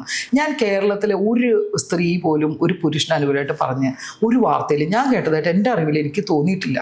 പക്ഷെ ഞാൻ പറയും, കാരണം ഞാൻ കണ്ട കുറേ ആൾക്കാർ തെറ്റ് ചെയ്യാത്ത ആൾക്കാരുണ്ട്. അവരെ ശിക്ഷിച്ച് അവരുടെ കുടുംബം നശിച്ച് ഞാൻ കണ്ടിട്ടുണ്ട്. കാരണം ഒരു തെറ്റും ചെയ്യാതെ അത് വരുന്നവരെ, ശിക്ഷ വരുന്നവരെ കാത്തിരുന്നിട്ട് വെള്ളം അടിച്ചോ അവരുടെ ജീവിതം നശിച്ച് വിഷമം കൊണ്ട് മരിച്ചുപോയി ദുഃഖിച്ചിരിക്കുന്ന അമ്മ, ഭാര്യ, വളർന്നവൻ്റെ മോള്, ഇതൊക്കെ സ്ത്രീകളല്ലേ. ഈ സ്ത്രീകൾക്ക് എത്രയും നേരത്തെ നീതി കിട്ടാൻ എന്തെങ്കിലും ഒരു ആ പുരുഷന് പോയി സംസാരിക്കാൻ ഒരു സ്ഥലം വേണ്ടേ? എന്തുണ്ട്? എവിടെയുള്ളത്? കോടതി, അഡ്വക്കേറ്റ്, അല്ലാതെ എന്താ ഉള്ളത് പുരുഷന്മാർക്ക്? അത് സത്യമാണ്. അവരനുഭവിക്കുന്ന വേദന ഒന്നും വേണ്ട. ഞാൻ ഇപ്പോൾ ചെറിയൊരു കാര്യം ഇടയ്ക്ക് പറഞ്ഞായിരുന്നു. ഒരു വണ്ടി യൂബർ വിളിച്ച് ഞാൻ കയറിയതാണ്. ഈ യൂബർ ഓടിക്കുന്ന ആൾക്ക് 3 പെൺകുട്ടികളാണ്. അദ്ദേഹം പറഞ്ഞത് എന്താണെന്നറിയാം എന്നോട്, ചേച്ചി സത്യമായിട്ട് ചേച്ചി പറയണേ കൂടെ നിൽക്കുമ്പോൾ സത്യം ഞങ്ങൾക്ക് സന്തോഷമുണ്ട്, ഒരാളെങ്കിലും ഞങ്ങളെക്കുറിച്ച് മനസ്സിലാക്കുന്നുണ്ടല്ലോ. എന്താണ് അദ്ദേഹം പറയണ വാക്ക്? ഇതാണ്, എറണാകുളം ടൗൺ എന്ന് പറഞ്ഞാൽ ഇന്ന് വെളുപ്പിന് 3 മണിക്കും 4 മണിക്കൊക്കെ സ്ത്രീകളും ലേഡീസൊക്കെ ഇങ്ങനെ നടക്കണം ഇഷ്ടം പോലെ. പണ്ടത്തെ പോലെ അല്ലേ ഇപ്പോൾ. എല്ലാവരും 24 മണിക്കൂറും രാത്രി പകലുമില്ലാതെ നടക്കുക. എന്തെങ്കിലും കഴിച്ച് ഈ വണ്ടി കയറി ഇദ്ദേഹം എന്തെങ്കിലും ചെയ്തു എന്ന് പറഞ്ഞാൽ ആ യൂബർ ഓടിക്കുന്ന ആളുടെ മനസ്ഥിതി എന്തായിരിക്കും? ക്യാമറ വയ്ക്കാൻ പറ്റുമോ യൂബറിനകത്ത്? അദ്ദേഹം പറഞ്ഞ വാക്കാണ്. ഞാൻ 3 മണിക്കും 4 മണിക്കോ വണ്ടി ഓടിക്കുമ്പോൾ പെൺകുട്ടികൾ വന്ന് കയറുമ്പോൾ എനിക്ക് പേടിയാണ്. വെള്ളം അടിച്ച് വെളിവില്ലാതെ വണ്ടി വന്ന് കയറും. എന്നിട്ട് അവളുടെ കൈ അവൻ്റെ മേത്ത് വീണാൽ നീ എന്നെ പിടിച്ചു എന്ന് പറഞ്ഞാൽ തീർന്നോ? അങ്ങനെ പറയുന്ന ആൾക്കാരുണ്ട് ഇപ്പോൾ. ഞാൻ പറഞ്ഞ എല്ലാ സ്ത്രീകളെ അടച്ചല്ല, ഞാൻ സ്ത്രീകളുടെ കൂടെ തന്നെയാണ്. കാരണം നമ്മൾ നിൽക്കേണ്ടത് സ്ത്രീകളുടെ കൂടെ തന്നെയല്ലേ. അതാരാണ് ഈ സ്ത്രീകൾ എന്ന് പറയുന്നത്? എൻ്റെ ഭർത്താവിൻ്റെ അമ്മ സ്ത്രീയല്ലേ. എന്താ ആൾക്കാരത് മനസ്സിലാക്കാത്തത്? നമ്മളൊരു പുരുഷനെ സപ്പോർട്ട് ചെയ്യുമ്പോൾ ആ പുരുഷൻ്റെ അമ്മയും ആ കുഞ്ഞൊരു പെൺകുട്ടി വളർന്നു വന്നാലും നാളെ എന്താ പറയുക? ഇല്ലേ, ആ പീഡിപ്പിച്ച അവൻ്റെ മോളാണെന്നല്ലേ പറയുള്ളൂ. അതുകൊണ്ടാണ് ഞാൻ ഈ സത്യം പറഞ്ഞാൽ ഈ പുരുഷ കമ്മീഷൻ വരണം എന്ന് വെച്ചാൽ അത് നല്ല രീതിയിൽ മുന്നോട്ട് കൊണ്ടുപോകണം, നിർബന്ധമാണ്. വേറെ ഒന്നും കൊണ്ടല്ല, ഈ പറയുന്ന എല്ലാവർക്കും ഒരു പുരുഷനില്ലാതൊരു സ്ത്രീയില്ല, അല്ലേ? പുരുഷനില്ലാതെ സ്ത്രീ ഇല്ലല്ലോ, സ്ത്രീയും പുരുഷനും വേണം. അപ്പോൾ രണ്ടുപേർക്കും വേണം, നീതി രണ്ടുപേർക്കും വേണ്ടേ? സ്ത്രീക്ക് മാത്രം വനിതാ കമ്മീഷൻ മതിയോ? പുരുഷനൊരു കമ്മീഷൻ വരട്ടെ, അതിലെന്താ തെറ്റ്? ഓക്കെ, ഇപ്പം മാം പലപ്പോഴും പറയുന്ന ഒരു മാമിൻ്റെ ഒരു സ്റ്റേറ്റ്മെൻറ്റ് ചർച്ചയായത് മറ്റൊന്നെന്ന് പറയുന്നത് സ്ത്രീ പുരുഷനേക്കാളും ഒരു പടി താഴ്ന്നു നിൽക്കണം എന്നുള്ള രീതിയാണ്. അപ്പോൾ ഇന്നത്തെ സമൂഹത്തിൽ അതൊക്കെ നമുക്ക് എത്രത്തോളം ഡൈജസ്റ്റ് ആവും എന്നുള്ളൊരു കാര്യമുണ്ട്. അപ്പം നമ്മൾ എന്ന് പറയുന്നത് തുല്യർ എന്നുള്ള രീതിയിൽ നമുക്ക് മുന്നോട്ട് പോവുക എന്നാണല്ലോ. അപ്പം ഇന്നത്തെ സമൂഹത്തിനോട് അല്ലെങ്കിൽ വളർന്നു വരുന്ന ഒരു യുവജനത്തോട് അത്തരത്തിലുള്ളൊരു സ്റ്റേറ്റ്മെൻറ്റ് പുറത്തേക്ക് വിടുമ്പോൾ എന്താണ് മാമിന് പറയാനുള്ളത്? ഞാൻ പറഞ്ഞത് എൻ്റെ മാത്രം അഭിപ്രായം, എപ്പോഴും പറയാറുണ്ട്, എൻ്റെ നിലപാടാണ്. ഒരു പുരുഷൻ്റെ ഒരു കുറച്ച് അവർക്കൊരു ഇത് കൊടുക്കണം, എൻ്റെ ജീവിതത്തിലുള്ള അനുഭവമാണ്. അത് എൻ്റെ പഠിപ്പിച്ചതാണ് എന്നെ അങ്ങനെ. ഞാൻ അങ്ങനെ ജീവിച്ചു പോകുന്ന ആളായതുകൊണ്ട് ഞാൻ ഇപ്പോഴും അതെന്നെ പറയും. പിന്നെ ഇപ്പോഴത്തെ തലമുറയ്ക്ക് ഇങ്ങനെയൊന്നും നോക്കണ്ടായിരിക്കും, പക്ഷേ ഒരു കാര്യം ഇപ്പോൾ ശ്രദ്ധിച്ചറിയാൻ പറ്റും. കുറേ വർഷം എൻ്റെയൊക്കെ കാലങ്ങൾ വന്നിരുന്ന അവരുടെ ഭർത്താവ് ഇപ്പോൾ കൂടെയുണ്ട്, അച്ഛനും അമ്മയും കൂടെയുണ്ട്, സുഖമായിട്ട് അവർ ജീവിക്കുന്നുണ്ട്. എന്തുകൊണ്ടാണ്? നമ്മൾ കുറച്ചൊക്കെ നമ്മുടെ ജീവിതം എന്ന് പറയുമ്പോൾ ജീവിതം വെറുതെ നമ്മൾ റിയാലിറ്റി പോയി ചിന്തിച്ചിട്ട് കാര്യമില്ല. നമുക്ക് കുടുംബം തന്നെ വേണം, വേണ്ടേ? മക്കൾ വളർന്നു വരുമ്പോൾ അച്ഛൻ അമ്മ എല്ലാവരും വേണ്ടേ? അപ്പം എൻ്റെ ഒരു കാഴ്ചപ്പാടിൽ ഞാൻ കൊടുക്കുന്ന ഒരു റെസ്പെക്റ്റാണത്. അത് എല്ലാവരും എടുത്തോളും എനിക്കൊരു നിർബന്ധവും ഇല്ല. അവർ ഇപ്പോൾ ഈക്വലാണ്, അത് ശരിയാ. പുരുഷനും സ്ത്രീയൊക്കെ ഈക്വൽ തന്നെ, അവർക്ക് തുല്യത തന്നെ. ഈ തുല്യതയിൽ കുറച്ച് പ്രശ്നങ്ങൾ വരുന്നത് എപ്പോഴാണ്? ഇങ്ങനെയുള്ള പ്രശ്നങ്ങൾ വരുമ്പോൾ അയാൾ മാത്രം, പുരുഷൻ മാത്രമേ തെറ്റ് ചെയ്തിട്ടുള്ളൂ. അപ്പം തുല്യതയില്ലേ? നമുക്ക് ഇപ്പം വരുന്ന ഒരുപാട് കേസുകളാണെങ്കിൽ ഇപ്പം നമുക്ക് നമ്മുടെ മുന്നിൽ ഒരുപാട് തെളിവുകളുണ്ട്, അല്ലെങ്കിൽ അത്തരത്തിലുള്ള കേസുകളുണ്ട്. അപ്പം അതിലൊക്കെ ഈ വിക്റ്റിമായവർ പറയുന്ന പ്രധാന ഒരുപാട് കാര്യങ്ങളുണ്ട്, അല്ലെങ്കിൽ വാഗ്ദാനം തന്ന് ചതിച്ചു, അത്തരത്തിലുള്ള കാര്യങ്ങളൊക്കെ. അപ്പം ഇത് ഒരു പോയിന്റിൽ വരുമ്പോഴാണല്ലോ അതൊരു പ്രശ്നമാകുന്നത്. അപ്പം നമ്മളെ ചതിച്ച് ഒരു കാര്യം അത്തരത്തിലേക്ക് പോകുമ്പോഴാണല്ലോ അവിടെ നമ്മൾ ഒരു പുരുഷനെ, നമ്മൾ ഈ ഒരു അങ്ങനെ ചെയ്ത പുരുഷനെ നമ്മൾ ഇത്തരത്തിൽ വിമർശിക്കുന്നത്. ഞാൻ ചോദിക്കട്ടെ, ഈ ചതിച്ചു ഒരു പുരുഷൻ എന്ന് പറയുന്നുണ്ട്. ഈ ലോകത്ത് ഇപ്പോൾ ഞാൻ ജീവിച്ച സമയം വിടുക, ഇന്നത്തെ കാലത്ത് ഒരു മൊബൈൽ ഓൺ ചെയ്താൽ എന്തൊക്കെ കാര്യങ്ങൾ അതിൽ അറിയാൻ പറ്റും. ഇപ്പം ജീവിക്കുന്ന പെൺകുട്ടികൾക്ക് ഇതൊക്കെ അറിയില്ലേ, എങ്ങനെ പോയാൽ എന്ത് സംഭവിക്കുമെന്ന്? എന്താ അറിയാതിരിക്കുമോ? എന്നേക്കാളും ഞാൻ ഇപ്പം മിക്കുണ്ട്, എന്നേക്കാളൊക്കെ നല്ല അറിവുള്ളവരാണ് ഇവർ. ഇനി ഇതിന് വലിയ അറിവൊന്നും വേണ്ട. സിനിമകൾ കാണുന്നില്ലേ, ബോധവും ഇല്ലേ? അപ്പം അവരെന്ത് ചെയ്യണം? ഇങ്ങനെ കൂടെ പോയി 1, 2, 3, 4 മാസം ഒന്നും കൂടെ നടന്നിട്ടല്ല കാണിച്ചു കൊടുക്കേണ്ടത്. ആദ്യം നമ്മൾ ഒരാളെ നമ്മൾ പഠിക്കുക, അല്ലാതെ അയാൾ ഇതൊക്കെ ചെയ്ത് കൂടെ പോയി നടന്നിട്ടല്ല. ഞാൻ ചോദിക്കുന്ന ഒറ്റ ചോദ്യത്തിന് ഉത്തരം പറയണം. ഈ പോകുന്ന സമയത്ത് ഇവരുടെ പാരൻസ് എന്താ ഈ കുട്ടികളെ അന്വേഷിക്കാത്ത? പ്രശ്നം വരുമ്പോൾ പാരൻസ് ഒക്കെ ഓടി വരുമല്ലോ. അപ്പം എന്താ അവരുടെ ഉദ്ദേശം? അല്ല, ഞാൻ എൻ്റെ വീട്ടിൽ ഇപ്പോഴും 9 മണി എൻ്റെ അമ്മ വിളിച്ച് ചോദിക്കും, നീ വീട്ടിലെത്തിയോ എന്ന്. അതിൻ്റെ ആവശ്യമൊന്നുമില്ല. എൻ്റെ മോന് 16 വയസ്സായിപ്പോൾ. എന്തുകൊണ്ടാണ്? അത് കരുതൽ. അങ്ങനെ ജീവിച്ച ആൾക്കാരെ ഞങ്ങൾ ഇതൊന്നും ആരും വിളിച്ചു ചോദിക്കണമെന്നല്ല ഞാൻ പറയണേ. ഒരു സ്ഥലത്ത് പോകുമ്പോൾ ഒരു പുരുഷൻ്റെ കൂടെ പോയി ഇന്ന് പോയിട്ട് ഇന്ന് തന്നെയാണോ അവർ പറയണേ എന്നാൽ ഞാൻ സമ്മതിക്കാം. ഇപ്പം ഇന്നൊരാളുടെ കൂടെ പോയി അവൻ എന്നെ നശിപ്പിച്ചു അല്ലെങ്കിൽ എന്നെ അങ്ങനെ ചെയ്തു എന്ന് പറയുന്നവരുടെ കൂടെ നമ്മൾ നിൽക്കാം. 1 മാസം 2 മാസം അവർ കൂടെ പോകുന്നത് എങ്ങനെയാണ്? സുഖമായി നടന്നിട്ടല്ലേ, കറങ്ങി എല്ലായിടത്തും നടന്നിട്ടില്ലേ അവർ പോണത്. ഈ സമയത്തൊക്കെ എന്തേ പാരൻസ് അന്വേഷിക്കാത്തത്? കല്യാണം കഴിക്കാത്ത കുട്ടിയായിരിക്കാം. ഇനി കല്യാണം കഴിച്ച ആളെ അവർ ഭർത്താവ് അന്വേഷിക്കില്ലേ? ഞാൻ പറഞ്ഞത് ഇപ്പം എന്നെ വിശ്വാസമുണ്ട്. ഇപ്പം അമ്മ എൻ്റെ കൂടെ ഒരുപാട് നാൾ സിനിമ ഫീൽഡിൽ വന്നിട്ടുണ്ട് കൂടെ. ഇപ്പം ഞാൻ വന്നപ്പോൾ ഒറ്റയ്ക്കാണ് വന്നത്. എന്നെ എല്ലാവർക്കും വിശ്വാസമാണ്. കാരണം ഞാൻ എങ്ങനെ പോകും എങ്ങനെ വരും എന്നൊക്കെ അറിയാം. അതൊന്നും ആർക്കും തെളിയിച്ചു കൊടുക്കേണ്ട കാര്യമില്ല. ഞാൻ ഇങ്ങനെ കുറ്റം പറയുന്ന ആൾക്കാർ സ്പോട്ടിൽ പ്രതികരിക്കണം. 1 കൊല്ലം കഴിഞ്ഞിട്ട് ആലോചിച്ച് അവനെ പീഡിപ്പിക്കാൻ നിൽക്കല്ല വേണ്ടത്. അപ്പോഴേക്കും അവൻ്റെ കുടുംബം മുഴുവൻ പോയിട്ടുണ്ടാവും. ഈ സാമ്പത്തികം ചിലവാക്കണ്ടേ? സ്ത്രീ ചിലവാക്കോ പുരുഷൻ ചിലവാക്കോ? ഇതൊക്കെ കഴിഞ്ഞിട്ടല്ലേ ഇങ്ങനെ ആരോപണം വരുന്നത്. ഞാനതേ പറയണുള്ളൂ. ഇന്നത്തെ കാലത്ത് ഒരു പെൺകുട്ടികളെ ഒന്നും പഠിപ്പിച്ചു കൊടുക്കണ്ട.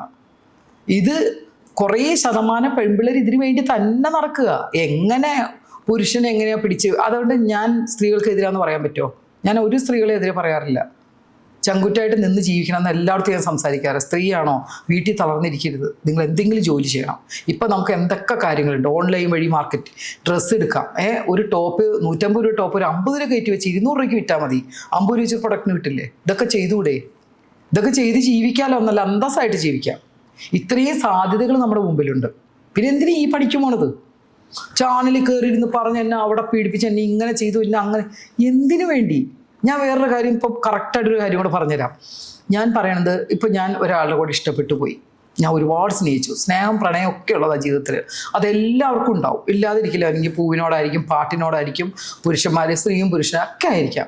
ഞാൻ അങ്ങനെ സ്നേഹിച്ച ഒരു പുരുഷൻ്റെ കയ്യിൽ നിന്ന് ഒരു ഗർഭിണിയാവോ എനിക്ക് അങ്ങനെ എന്തെങ്കിലും സംഭവിച്ചാൽ ഞാൻ ആ പുരുഷനെ അത്രത്തോളം സ്നേഹിക്കുന്ന ഒരു സ്ത്രീയെ കുട്ടിയെ കൊല്ലാൻ സമ്മതിക്കില്ല. സമ്മതിക്കുമോ? സമ്മതിക്കുന്ന സ്ത്രീ ഒരു സ്ത്രീയല്ലെന്ന് എൻ്റെ മനസ്സിലാണ്. അങ്ങനെ കളയാൻ പാടില്ല. ഇനി അഥവാ ഇങ്ങനെ ഒരു പ്രശ്നത്തിൽ കൂടെ വന്നൊരു കുഞ്ഞാണെങ്കിൽ അന്തസ്സായിട്ട് പോയി പ്രസവിച്ചങ്ങ് വളർത്തണമെന്നേ. വളർത്തിയിട്ട് ആരാ കൂടെ പോയെന്ന് അയാളെ DNA ടെസ്റ്റ് അങ്ങ് നടത്തണം. എന്നിട്ട് പറയണം എൻ്റെ ബാങ്കിലേക്ക് ഇത്രയും പൈസ കിട്ടേക്ക് കൊച്ചിനെ നോക്കാനാണ്. ഈ ചാനലിൽ കയറി പറഞ്ഞു കഴിഞ്ഞാലും ചീത്തപ്പേരായോ? പിന്നെ ആ കുട്ടിക്ക് ഒരു ലൈഫ് ഉണ്ടാവോ? ഉണ്ടാവില്ല. ഞാൻ അവിടെ സംസാരിച്ചും എന്നോട് ഇങ്ങനെ പറഞ്ഞു അങ്ങനെ പറഞ്ഞു എന്നോട് ഈ ഓരോന്നും പറയാൻ അവിടെ കൊണ്ടുപോയി ചെയ്തു ഇവിടെ ഇതൊക്കെ പറയുമ്പോൾ അവരുടെ ഭാവിയില്ലേ പോണത്. അതാരാന്നുള്ളത് കുറച്ച് പേർക്കെങ്കിലും മനസ്സിലാവില്ലേ എത്ര ഒളിഞ്ഞിരുന്ന് സംസാരിച്ചാലും. പിന്നെ അവരെ കല്യാണം കഴിക്കാനും ഇതൊക്കെ ജീവിതം വരും. അതുമ്പോൾ ആ കൊച്ചിനെ മര്യാദയ്ക്ക് ജീവിപ്പിക്കട്ടെ. അതായത് കല്യാണം കഴിച്ചാൽ വന്ന് കല്യാണം കഴിച്ച് ജീവിക്കട്ടെ. അങ്ങനെയൊക്കെയല്ലേ ചെയ്യേണ്ടത്. അല്ലാതെ അയാളെ മാത്രം കുറ്റം പറഞ്ഞാൽ അയാൾ എന്ത് ചെയ്യണം? ചെലവിന് കൊടുക്കണോ? പൈസയ്ക്ക് വേണ്ടി പൈസ കിട്ടാണ്ടാവുമ്പോഴാണ് ഇതൊക്കെ തുടങ്ങുന്നത്. എനിക്കിതൊന്നും അറിയില്ല. ഞാൻ ഈ ഇപ്പം നടക്കുന്ന സംഭവങ്ങൾ വെച്ച് നോക്കുമ്പോൾ ഞാൻ പറയാ എന്തിനും മീഡിയാസിലും ഈ ചാനൽസിലൊക്കെ പറഞ്ഞ് ടെലിഫോൺ സംഭാഷണവും അത് ഇതൊക്കെ പറഞ്ഞ് എന്തിനും ഇങ്ങനെയൊക്കെ ഒരു സ്ത്രീ തന്നെ സ്ത്രീയെ നശിപ്പിക്കുന്നത് അല്ലേ? നമുക്കല്ലേ നാണം കേട് ഇല്ലേ? ഇപ്പം എന്താ പറയാ, അവരെന്തുകൊണ്ട് പെട്ടെന്ന് ഇതിന് റിയാക്ട് ചെയ്യുന്നില്ല എന്ന് ചേച്ചി പറഞ്ഞു. അപ്പം ഇതിൽ സൈക്കോളജിക്കലി ആയിട്ട് അങ്ങനെയൊക്കെ നമുക്ക് തലങ്ങളിൽ നോക്കുകയാണെങ്കിൽ ഇത്തരത്തിൽ നമുക്ക് ചിലപ്പോൾ പെട്ടെന്ന് ഈ ഒരു വിഷയത്തെ പ്രതികരിക്കാൻ നമുക്ക് പറ്റി എന്നുണ്ടാവില്ല. ചിലപ്പം നമ്മളെ ഒരു മാനിപ്പുലേറ്റ് ചെയ്യാൻ അല്ലെങ്കിൽ അത്തരത്തിലുള്ള രീതിയിലുള്ള സംസാരങ്ങളൊക്കെ വന്നിട്ടുണ്ടാക്കാം. അപ്പോൾ നമുക്ക് ഒരിക്കലും ഇവിടെ പൂർണ്ണമായി അവർ പെട്ടെന്ന് പറയാത്തതിനെ അല്ലെങ്കിൽ പെട്ടെന്ന് ഇതിൽ പ്രതികരിക്കാത്തതിനെ നമുക്കങ്ങനെ ജനറലൈസ് ചെയ്യാൻ സാധിക്കില്ലല്ലോ. അതെ, ഞാൻ ഇപ്പോഴും പറഞ്ഞ ഒറ്റ കാര്യമുള്ളൂ. ഇന്നത്തെ കുട്ടികൾക്ക് ഇതൊന്നും പ്രശ്നമല്ല. അവർക്ക് നല്ല ബോധവും ഇവരൊക്കെ ഉണ്ട്. ചുമ്മാ പറയണതാ. ഇനി അങ്ങനെ ഒരു വിഷയമുണ്ട്, ഒരാളെ ഇഷ്ടപ്പെടും. ഇതൊക്കെ നമ്മളിവിടെ നമ്മുടെ കേരളത്തിലേക്ക് ഒരു കല്യാണം കഴിക്കാൻ ഇതൊക്കെ ഒരു രീതിയായിട്ട് പോകുന്നതല്ലേ? എന്താ പേരൻസിനോട് പറയാത്തത്? എന്തിനാ ഒളിച്ചു പോണത്? ഒരാളെ ഇഷ്ടപ്പെട്ടെങ്കിൽ പേരൻസിനോട് പറയണം. അല്ലെങ്കിൽ ഈ വീണ്ടും മിണ്ടാതിരുന്നോളണം. ഞാനൊരു സ്ഥലത്ത് ഒരു പുരുഷൻ്റെ കൂടെ പോയി എനിക്ക് എന്തെങ്കിലും കിട്ടിയ മിണ്ടരുത്. നമ്മൾ ഇഷ്ടത്തിന് പോയതല്ലേ അല്ലേ? ഇഷ്ടത്തിനും നമുക്ക് അല്ലാതെ ബലം പിടിച്ചു കൊണ്ടുപോയതാണ് തെറ്റ്. ഇത് സ്വന്തം ഇഷ്ടത്തിന് പോയി അവൻ്റെ കൂടെയും പോയേച്ചും കുറേ നാളും കഴിഞ്ഞിട്ട് അവൻ അങ്ങനെ ചെയ്ത് ഇങ്ങനെ ഒന്നും അവൾക്ക് തന്നെ മടുത്തിട്ടുണ്ടാവും ചിലപ്പോൾ. അപ്പോൾ ഓരോ കാര്യങ്ങൾ ഉണ്ടാക്കും. സ്ത്രീയെ കുറ്റം പറയല്ല കേട്ടോ. ഞാൻ പറയണ ഇതിന് പരിഹാരമില്ലേ? അത്ര ഇഷ്ടപ്പെടുക വീട്ടിൽ പറയാം. കല്യാണം എന്നൊക്കെ പറഞ്ഞാൽ അതിന് വെച്ചിരിക്കുകയില്ലേ? ലിവിങ് ടുഗദർ പോയി ജീവിക്കട്ടെ. ഇനിയിപ്പോൾ ലേഡീസിന് വലിയ പ്രശ്നമുണ്ട്. ഇവൻ ശരിയാണോ? ഇവൻ എന്നെ നോക്കുമോ? എത്ര ആൾക്കാർ ഇപ്പം ഞാൻ അറിഞ്ഞിടത്തോളം ലിവിങ് ടുഗദറായിട്ട് 2 കൊല്ലം ജീവിക്കും. പറ്റുമെങ്കിൽ ഒരുമിച്ച് കല്യാണം കഴിക്കും. ഇല്ലെങ്കിൽ അത് വേണ്ടാന്ന് നിൽക്കുന്ന ഒരുപാട് ആൾക്കാരുണ്ട്. നീ ആയിട്ട് ചേരൂല, സെറ്റാവില്ലടാ. കാലം മാറി. അങ്ങനെയാണ് ഇപ്പം ചെയ്യണത്. നമ്മൾ സെറ്റാവില്ല. ഒരു 2 കൊല്ലം കഴിഞ്ഞപ്പോൾ ഞാനൊന്നും ജീവിച്ച രീതിയൊന്നും അങ്ങനെയല്ലല്ലോ. അപ്പം നമുക്കൊന്നും അത് ചിന്തിക്കാൻ പറ്റില്ല. പക്ഷെ ഇന്നത്തെ പിള്ളേർ അതും ചിന്തിക്കുന്നുണ്ട്. അപ്പോൾ അവരുടെ സൈഡ് നമുക്ക് പറയാൻ പറ്റില്ല. ഇപ്പോൾ പോകുമ്പോൾ ആലോചിക്കണ്ടേ? ഞാൻ പറയട്ടെ, എന്തിനു പോകണം? അപ്പോൾ അവരെന്നെ അത് സഫർ ചെയ്തോളണം. പേരൻസിനെ ആൾക്കാരും ബുദ്ധിമുട്ടിക്കുക അവരെ തീർത്തോളണം. അതാ വേണ്ടത്. എൻ്റെ അഭിപ്രായം അതാ. ഇത് വൈഡായി ജനങ്ങളെ മുഴുവൻ അറിയിച്ച് വലിയ പ്രശ്നം ഉണ്ടാക്കി എന്തിനു വേണ്ടിയിട്ടാണ്? എനിക്ക് മനസ്സിലാവേണ്ട എന്താ കാര്യമൊന്നും. ഇങ്ങനൊരു ക്രൈം നടന്നിട്ടുണ്ട് എന്ന് പുറത്ത് വരണ്ടേ? അതിന് വേണ്ടിയിട്ടല്ലേ? അതിന് വേണ്ടിയിട്ടാണ്. ഇത് പോണതിന് മുമ്പ് ഇവർക്ക് മനസ്സിലാവൂല ഇങ്ങനെ പോയി എങ്ങനെ സംഭവിക്കുമെന്ന്. മനസ്സിലാവാത്ത പിള്ളേരൊന്നുമല്ല നമ്മുടെ ഇടയിലുള്ളത്. പക്ഷെ നമുക്ക് അപ്പൊ ഞാൻ പറയട്ടെ, ഈ പുരുഷനും ഇതുപോലെ തന്നെ ബുദ്ധിമുട്ടുണ്ടാവില്ലേ ജീവിതകാലം മുഴുവൻ? എത്ര പുരുഷന്മാര് സ്ത്രീ പീഡിപ്പിച്ച് നമ്മൾ വരുന്നുണ്ടോ? എത്ര പേര് വരുന്നുണ്ട്? എന്താ വരാത്ത? അങ്ങനെയുണ്ടല്ലോ. എന്നാൽ പിന്നെ അവരെത്ര പേരെ മാനസികമായിട്ട് ബുദ്ധിമുട്ടിച്ച് എന്തുമാത്രം പ്രശ്നങ്ങൾ ഉണ്ടാക്കുന്ന പുരുഷന്മാരുണ്ട്. അവരുടെ ദുഃഖങ്ങൾ ആരും കാണാറില്ലല്ലോ. ഞാൻ പുരുഷനെ സപ്പോർട്ട് ചെയ്ത് പറയല്ല, ഉള്ള കാര്യം ഞാൻ പറഞ്ഞത്. എന്തുകൊണ്ട് നമ്മൾ അവരുടെ വിഷമം ഒന്നുമല്ല. സ്ത്രീ മാത്രം എപ്പോഴും പറയും. ഈ സ്ത്രീ മാത്രം എന്ന് പറഞ്ഞിടത്ത് ഞാൻ പിന്നെ ആ പോയിന്റിനെ പറയുള്ളൂ. ഈ സ്ത്രീ അവരുടെ അമ്മ എന്തോരം വിഷമിക്കുന്നുണ്ടാവും. എന്ത് തെറ്റ് ചെയ്തു അമ്മ? ഈ മോനെ വളർത്തി വലുതാക്കി എത്രമെന്ന് അമ്മ എന്താ തെറ്റ് ചെയ്തേക്കണം? എന്തെങ്കിലും തെറ്റ് ചെയ്തിട്ടുണ്ടോ? അവരുടെ സൈഡ് നമ്മൾ നോക്കണ്ടേ? ഞാൻ പറഞ്ഞ ഒറ്റ കാര്യം ഇപ്പോഴും പറയാനുള്ളൂ. അങ്ങനെ നമ്മുടെ ഇഷ്ടത്തിന് ആരുടെ കൂടെ പേരൻസും അറിയാതെ പോയിട്ടുണ്ടെങ്കിൽ നമ്മളായിട്ട് തന്നെ തീർക്കണം. വേണ്ടെന്ന് വെച്ചാൽ നമ്മൾ സഹിച്ചോളണം. അതേ പറ്റുള്ളൂ. ഇന്നത്തെ കാലത്ത് അതേ പറ്റുള്ളൂ. അറിവില്ലാണ്ട് പോണതല്ല. പണ്ടൊക്കെ വർഷങ്ങൾക്ക് മുമ്പ് ഞാനൊക്കെ ഉള്ള സമയത്തൊക്കെ ആരെങ്കിലും കൊണ്ട് എന്തെങ്കിലും കലക്കി തന്നോ കുടിക്കുകയോ എന്തെങ്കിലുമൊക്കെ ചെയ്ത് അതുപോലെയൊക്കെ ചെയ്ത തെറ്റ് അവനെയൊക്കെ ശിക്ഷിക്കുക തന്നെ വേണം. ഞാൻ പറഞ്ഞില്ലേ, 3 വയസ്സായ കൊണ്ടുപോകണമെന്നും മനുഷ്യനെ അല്ല. കൈയും കാലും കെട്ടിയിട്ട് അതിനൊക്കെ ഇഷ്ടം പോലെ ഇത് ചെയ്യുന്നെ വേണം. സ്പോട്ടിൽ തന്നെ ചെയ്തു കൊടുക്കണം. ഇതിനോടൊന്നും ഞാൻ യോജിക്കില്ല. ഒരിക്കലും ഞാൻ യോജിക്കില്ല. ഓക്കെ, ഇപ്പം മാം സിനിമാ മേഖലയിൽ ഒരുപാട് വർഷമായിട്ട് ഉള്ള സജീവമായിട്ടുള്ള ഒരാളാണ്. അപ്പം ഈ സിനിമാ മേഖലയിൽ സ്ത്രീകൾ സുരക്ഷിതരല്ല എന്ന് ഒരു വിഭാഗം പറയുകയും ഇപ്പോൾ ഈ AMMA അല്ലെങ്കിൽ അമ്മ എന്ന സംഘടനയിൽ നിന്ന് അവർ പുറത്തേക്ക് പോവുകയും ചെയ്തിട്ടുണ്ട്. അപ്പോൾ ഇത്തരം വിഷയങ്ങളോട് എന്താ പറയാനുള്ളത്? ആദ്യം കുത്ത് നമുക്ക് വേണ്ട. ഞങ്ങളുടെ അമ്മ എന്ന് പറഞ്ഞാൽ അമ്മ തന്നെയാണ്.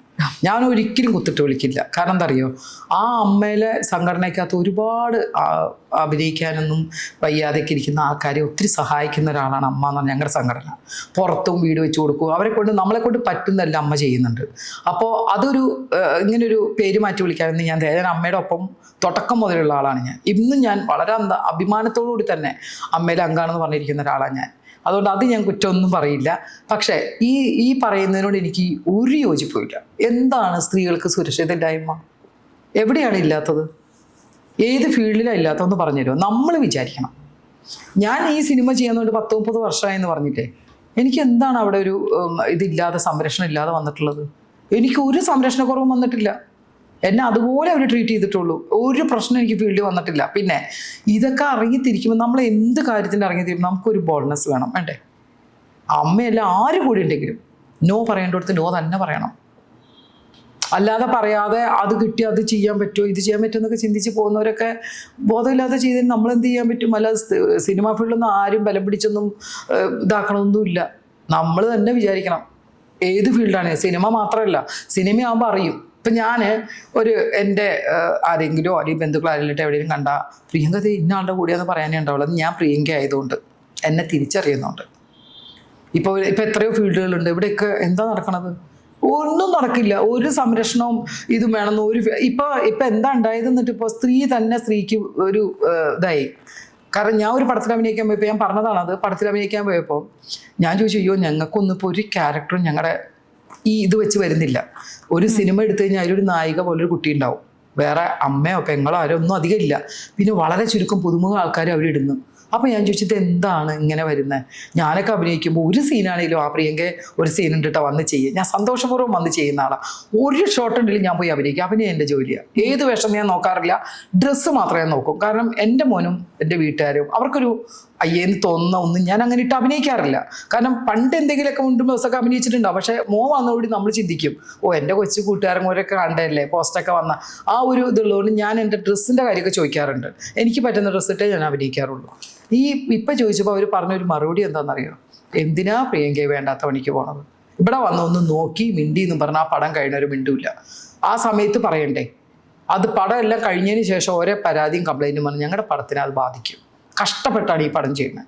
ഒരു പ്രൊഡ്യൂസറെ ഒരുപാട് ബുദ്ധിമുട്ടിയാണ് ഒരു പടം എടുക്കുന്നത്, ഇല്ലേ? അതിനൊരു ചീത്തപ്പേര് വന്നു കഴിഞ്ഞാൽ പടത്തിൻ്റെതും കുറച്ചും താഴത്തേക്ക് പോകും. അതുകൊണ്ട് നമ്മൾ അറിയുന്ന ആൾക്കാർ പിന്നെ പൈസയും കുറവ്. ഞങ്ങളെ വിളിച്ച കാശ് കൂടുതൽ തരണമല്ലോ. പുതിയ ആൾക്കാരൊക്കെ വന്നു കഴിയുമ്പോൾ അവരെ ആ പടങ്ങളിൽ വന്ന് അഭിനയിച്ച് പോക്കോളും. വലിയ എമൗണ്ടും ഇല്ല, പറയുന്ന ഡേറ്റും കൊടുക്കും, പ്രശ്നമില്ല. ഇങ്ങനെയായി നമ്മൾ തന്നെയാണ് നമുക്കൊരു കുറ്റം ഉണ്ടാക്കുന്നത് ഫീൽഡിൽ. ഞാൻ പറഞ്ഞ എൻ്റെ പൊന്നെ ഇത്ര നാളെ അതുകൊണ്ടല്ലേ പ്രിയങ്ക ഇപ്പോൾ ഈ പടത്തിൽ പ്രിയങ്ക വിളിച്ചത്. നിങ്ങളെ കൊണ്ട് പ്രശ്നം ഉണ്ടാവില്ല. പ്രശ്നങ്ങളുണ്ട്, ഉണ്ടാക്കുന്നുണ്ട് ആവശ്യമില്ലാതെ. പക്ഷെ അവിടെ നമുക്കൊരു ഹേമ കമ്മിറ്റി റിപ്പോർട്ടല്ലേ, അപ്പോൾ അതെന്താണ്, അതിനെക്കുറിച്ച് എന്താണ് പറയാനുള്ളത്? ഞാൻ പറയട്ടെ, എനിക്ക് ഈ ഹേമ കമ്മിറ്റി റിപ്പോർട്ടൊന്നും നോക്കിയ ആളല്ല ഞാൻ. എനിക്കറിയാനും പാടില്ല അവിടെ എന്താ സംഭവിച്ചത് എങ്ങനെയാണ്. പക്ഷെ ഒറ്റ കാര്യമുള്ളൂ, എന്ത് കമ്മിറ്റി റിപ്പോർട്ടല്ല എന്ത് കൊണ്ടുവന്നാലും നമ്മുടെ സുരക്ഷ നമ്മൾ തന്നെയാണ്. ഒരാൾ എന്ത് ചെയ്തിട്ടും കാര്യമൊന്നുമില്ല. പോകണമെന്ന് വിചാരിച്ചാൽ പോയിരിക്കും, വേണ്ടാന്ന് വിചാരിച്ചാൽ വേണ്ടാന്ന് തന്നെ വെച്ചിരിക്കും, ഇല്ലേ? എനിക്ക് ഇന്ന് വരെ എൻ്റെ വീടിനകത്ത് എനിക്ക് ആരും എന്നെ ബലം പ്രയോഗിച്ചോ അല്ലെങ്കിൽ എന്നോട് സംസാരിക്കാൻ ഒറ്റ തവണയുള്ളൂ. ഞാൻ ആ ജോലിയിൽ നിന്ന് ഇറങ്ങി പോകുന്നേ. നിർബന്ധമാണോ? ശരി മോനെ, താല്പര്യമില്ലെന്നുള്ള ഇറങ്ങിപ്പോകാൻ ആർജവം കാണിക്കണം. എന്താ കാണിക്കാത്ത? അങ്ങനെ നോ പറയുമ്പോൾ അവസരങ്ങൾ നഷ്ടപ്പെടുന്ന അവസരങ്ങളാണുള്ളത്. ലൈക്ക് പിന്നീട് അവരെ മറ്റ് സിനിമകളിലേക്ക് വിളിക്കാതിരിക്കുക, അവരെ മാറ്റി നിർത്തുക, അവരെ തഴയുക, ഇത്തരത്തിലുള്ള പ്രശ്നങ്ങൾ. അത് എന്തുകൊണ്ടായി? അത് അങ്ങനെ ഒരു പ്രശ്നം ഉണ്ടായി മാറിയാൽ തന്നെ വേറെ ജോലി നോക്കണമെന്നേ. എന്തിനാന്ന് ഇതിൽ തന്നെ പിടിച്ചു നിൽക്കാന്ന്. പിന്നെ കഴിവുണ്ടോ, വിധിയുണ്ടോ? ഇന്നത്തെ കാലത്ത് ഒരു സിനിമയിലും ഒരു അഭിനയിക്കാൻ വരുന്നവർക്ക് ഒരു ബുദ്ധിമുട്ടും വരില്ല. കാരണം ഇങ്ങനെയുള്ള പ്രശ്നങ്ങളൊക്കെ എല്ലാവരും അറിഞ്ഞ് എന്തെങ്കിലും പ്രശ്നം ഉണ്ടാവുന്നൊക്കെ എല്ലാവർക്കും അറിയാവുന്നതുകൊണ്ട് ഒരു പ്രോബ്ലം നമ്മുടെ സിനിമ ഫീൽഡിലില്ല. ഞാൻ പറഞ്ഞില്ലേ, പോകുന്നവർ പോകും. ഇപ്പോൾ നിങ്ങൾ പറയുന്നത്, ഇപ്പം നിങ്ങളെല്ലാവരും പറഞ്ഞിട്ട് അയ്യോ എന്നെ അങ്ങനെ പറഞ്ഞു ഇങ്ങനെ പറഞ്ഞു, മര്യാദയ്ക്ക് സംസാരിച്ചൂടെ? എന്താ പറ്റില്ല എന്ന് പറഞ്ഞു കഴിഞ്ഞാൽ സിനിമയിൽ നിന്ന് അവസരം നഷ്ടപ്പെടില്ല. പറയാൻ പാടില്ലേ? നിങ്ങളിപ്പോൾ എന്നെ ഈ പടത്തിൽ എടുത്തില്ലെങ്കിൽ ഞാൻ നാളെ പുറത്തു പോയി പറയും, തീർന്നാ. അങ്ങനെ പറയാൻ സിനിമാക്കാരൊന്നും ഇല്ലെന്നാണ് എൻ്റെ അറിവിൽ ഇപ്പോൾ. നല്ല ധൈര്യമായിട്ട് ഇപ്പോൾ എല്ലാവർക്കും അഭിനയിക്കുക. ഇപ്പോഴത്തെ എത്ര കുട്ടികൾ ഫാഷൻ ഷോ ചെയ്യുന്നുണ്ട്. പാരൻസ് കുഞ്ഞുങ്ങളെ കൊണ്ട് നടക്കണ കാണണം. എന്തോരം നല്ല സുന്ദരി കുട്ടികൾ വന്നിട്ടുണ്ട്. അവരുടെ അച്ഛനും അമ്മയും പാരൻസും ഒക്കെയാണ് ഈ കൊണ്ടുവരുന്നത്. വിശ്വാസമില്ലാണ്ടാണ്. സിനിമയിൽ എന്താ കുഴപ്പം? പറയാനുള്ളത് പറയണം. അതില്ലാതെ എന്നെ അവിടെ ഇങ്ങനെ ഇങ്ങനെ ഇതുകൊണ്ട് കരഞ്ഞിട്ടൊന്നും ഒരു കാര്യമില്ല. അല്ലെങ്കിൽ ഞാൻ പറഞ്ഞില്ലേ, ഇത്രയും ധൈര്യമില്ലാത്ത ആൾക്കാർ ഈ ജോലിക്ക് വരരുത്. വേറെ ഇഷ്ടം പോലെ ജോലി ചെയ്യാം. അവിടെ പോയി ചെയ്തോട്ടെ. അവിടെ ഒന്നും ആരും ഒന്നും പ്രശ്നങ്ങളൊന്നുമില്ല. ഈ പ്രശ്നങ്ങൾ ഉണ്ടാക്കണം നമ്മൾ തന്നെയല്ലേ. ഞാൻ പറയാറുണ്ടല്ലോ, ഒരാളിന് ഒരു ഫോൺ നമ്പർ കൊടുക്കുന്നത് നമ്മളാണോ? കൊടുത്തിട്ടല്ലേ അവർ വിളിക്കുന്നത്. നല്ലതല്ലെങ്കിൽ വേണ്ടെന്ന് വെച്ചോളണം. ഇനി അതല്ല ഇഷ്ടപ്പെട്ടെങ്കിൽ കൂടെ പോയിട്ട് അവരെന്നെ അനുഭവിച്ചോളണം. അത്രയേ ഉള്ളൂ. എല്ലാ ഫീൽഡിലും അങ്ങനെ തന്നെ. ഇപ്പം ഈ സിനിമാ മേഖലയിൽ സ്ത്രീകൾക്ക് വേണ്ടിയിട്ടുള്ള ബേസിക് നീഡ്സ് ഇതെല്ലാം ഈ ചെറിയൊരു കാലയളവിൽ വന്നതാണ്. അത് ഒരുപാട് സ്ത്രീകൾ നിരന്തരം ആവശ്യപ്പെട്ട് വന്നതാണ് എന്നുള്ളതൊക്കെയുണ്ട്. അപ്പം അത്തരത്തിൽ നമ്മൾ നടത്തുന്ന ഒരുപാട് ആവശ്യങ്ങൾക്ക് ശേഷമാണല്ലോ ഇത്തരത്തിലുള്ള ബേസിക് നീഡ്സിന് പോലുമുള്ള കാര്യങ്ങൾ നമ്മുടെ ഈ പ്രൊഡക്ഷൻ ഭാഗത്തു നിന്നാണെങ്കിലും ഉണ്ടാകുന്നത്. അപ്പം അതൊക്കെ നമ്മൾ ശബ്ദമുയർത്തിയത് കൊണ്ട് തന്നെ വന്നതല്ലേ? ആര് ശബ്ദം ഉയർത്തി എന്നാ പറഞ്ഞേ? സ്ത്രീ. നമ്മുടെ ലൊക്കേഷനിൽ ഉണ്ടാവുന്ന സംഭവങ്ങളല്ലേ. ഈ ലൊക്കേഷനിൽ പണ്ട് കാലത്ത് ക്യാരവൺ ഉണ്ടോ? അങ്ങനെ ഒരു സൗകര്യം നമുക്കില്ല. അന്ന് നമ്മൾ സേഫായിരുന്നു ഒരു വീട്ടിലെ റൂം തന്ന. കാരണം അവിടെ ക്യാമറ ഇല്ല. ഇന്നെന്ന് പറഞ്ഞാൽ ഏതെങ്കിലും ഒരു വീട് തന്നാൽ ഒരു കുട്ടി ക്യാമറ എവിടെയെങ്കിലും വെച്ചാലും ഞങ്ങൾ ഡ്രസ്സ് മാറാതെ എടുത്തോണ്ട് പോവാം. ഒരു രസത്തിന് വേണ്ടി പിള്ളേർക്ക് ചെയ്യാം. നമ്മൾ ആരെ വിശ്വസിക്കും? അങ്ങനെയാണ് ക്യാരവൺ വന്നപ്പോൾ നമ്മൾ നിർബന്ധം പിടിച്ചു തുടങ്ങിയത്. ഞങ്ങൾക്ക് ക്യാരവൺ വേണം. കാരണം കാലം മാറി. എവിടെ നിന്നും ഞങ്ങൾ ഡ്രസ്സ് മാറുന്ന ഒരു ഹോൾ എന്തെങ്കിലും മതി എടുത്തു വെക്കാൻ. ഒരു തെറ്റും ചെയ്യാതെ നമ്മളത് ഇതാക്കേണ്ടി വരും. അപ്പോൾ ഞങ്ങൾക്ക് പറമ്പിലും വീടുകളിലും ഒന്നും ഡ്രസ്സ് മാറാൻ ഒന്നും ഞങ്ങളുടെ ഒരു ടോയ്ലറ്റ് സംവിധാനം, വാഷ്റൂം ഇതൊക്കെ നമുക്ക് വേണമല്ലോ. ഈ ക്യാരവണിലുകൊണ്ട് നമ്മൾ പറഞ്ഞ് നമുക്ക് എല്ലായിടത്തും നമ്മൾ ഇപ്പോൾ പ്രൊഡക്ഷനിൽ ക്യാമറ നമുക്ക് ഇട്ട് തരുന്നുണ്ട്.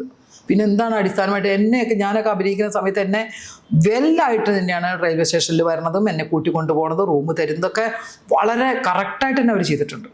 എനിക്കൊരു ബുദ്ധിമുട്ട് വന്നിട്ടില്ല. എന്നെ ഒരു പ്രൊഡക്ഷനിൽ റോട്ടിലിട്ടിട്ട് നിങ്ങൾ വാങ്ങുന്നു എന്നോട് പറഞ്ഞിട്ടില്ല. നല്ല റൂം തന്നിട്ടുണ്ട്, നല്ല ഫുഡ്, എല്ലാ സൗകര്യവും എനിക്ക് തന്നിട്ടുണ്ട്. അതൊക്കെ വെറുതെ പറയണതല്ലേ. പിന്നെ ഈ അടിസ്ഥാന സൗകര്യങ്ങൾ ക്യാരവൺ വന്നപ്പോൾ ഞങ്ങൾക്ക് കുറച്ചുകൂടി ഈസിയായി. ഞങ്ങൾക്ക് എല്ലാവർക്കും ഇരിക്കാൻ സ്ഥലമായി.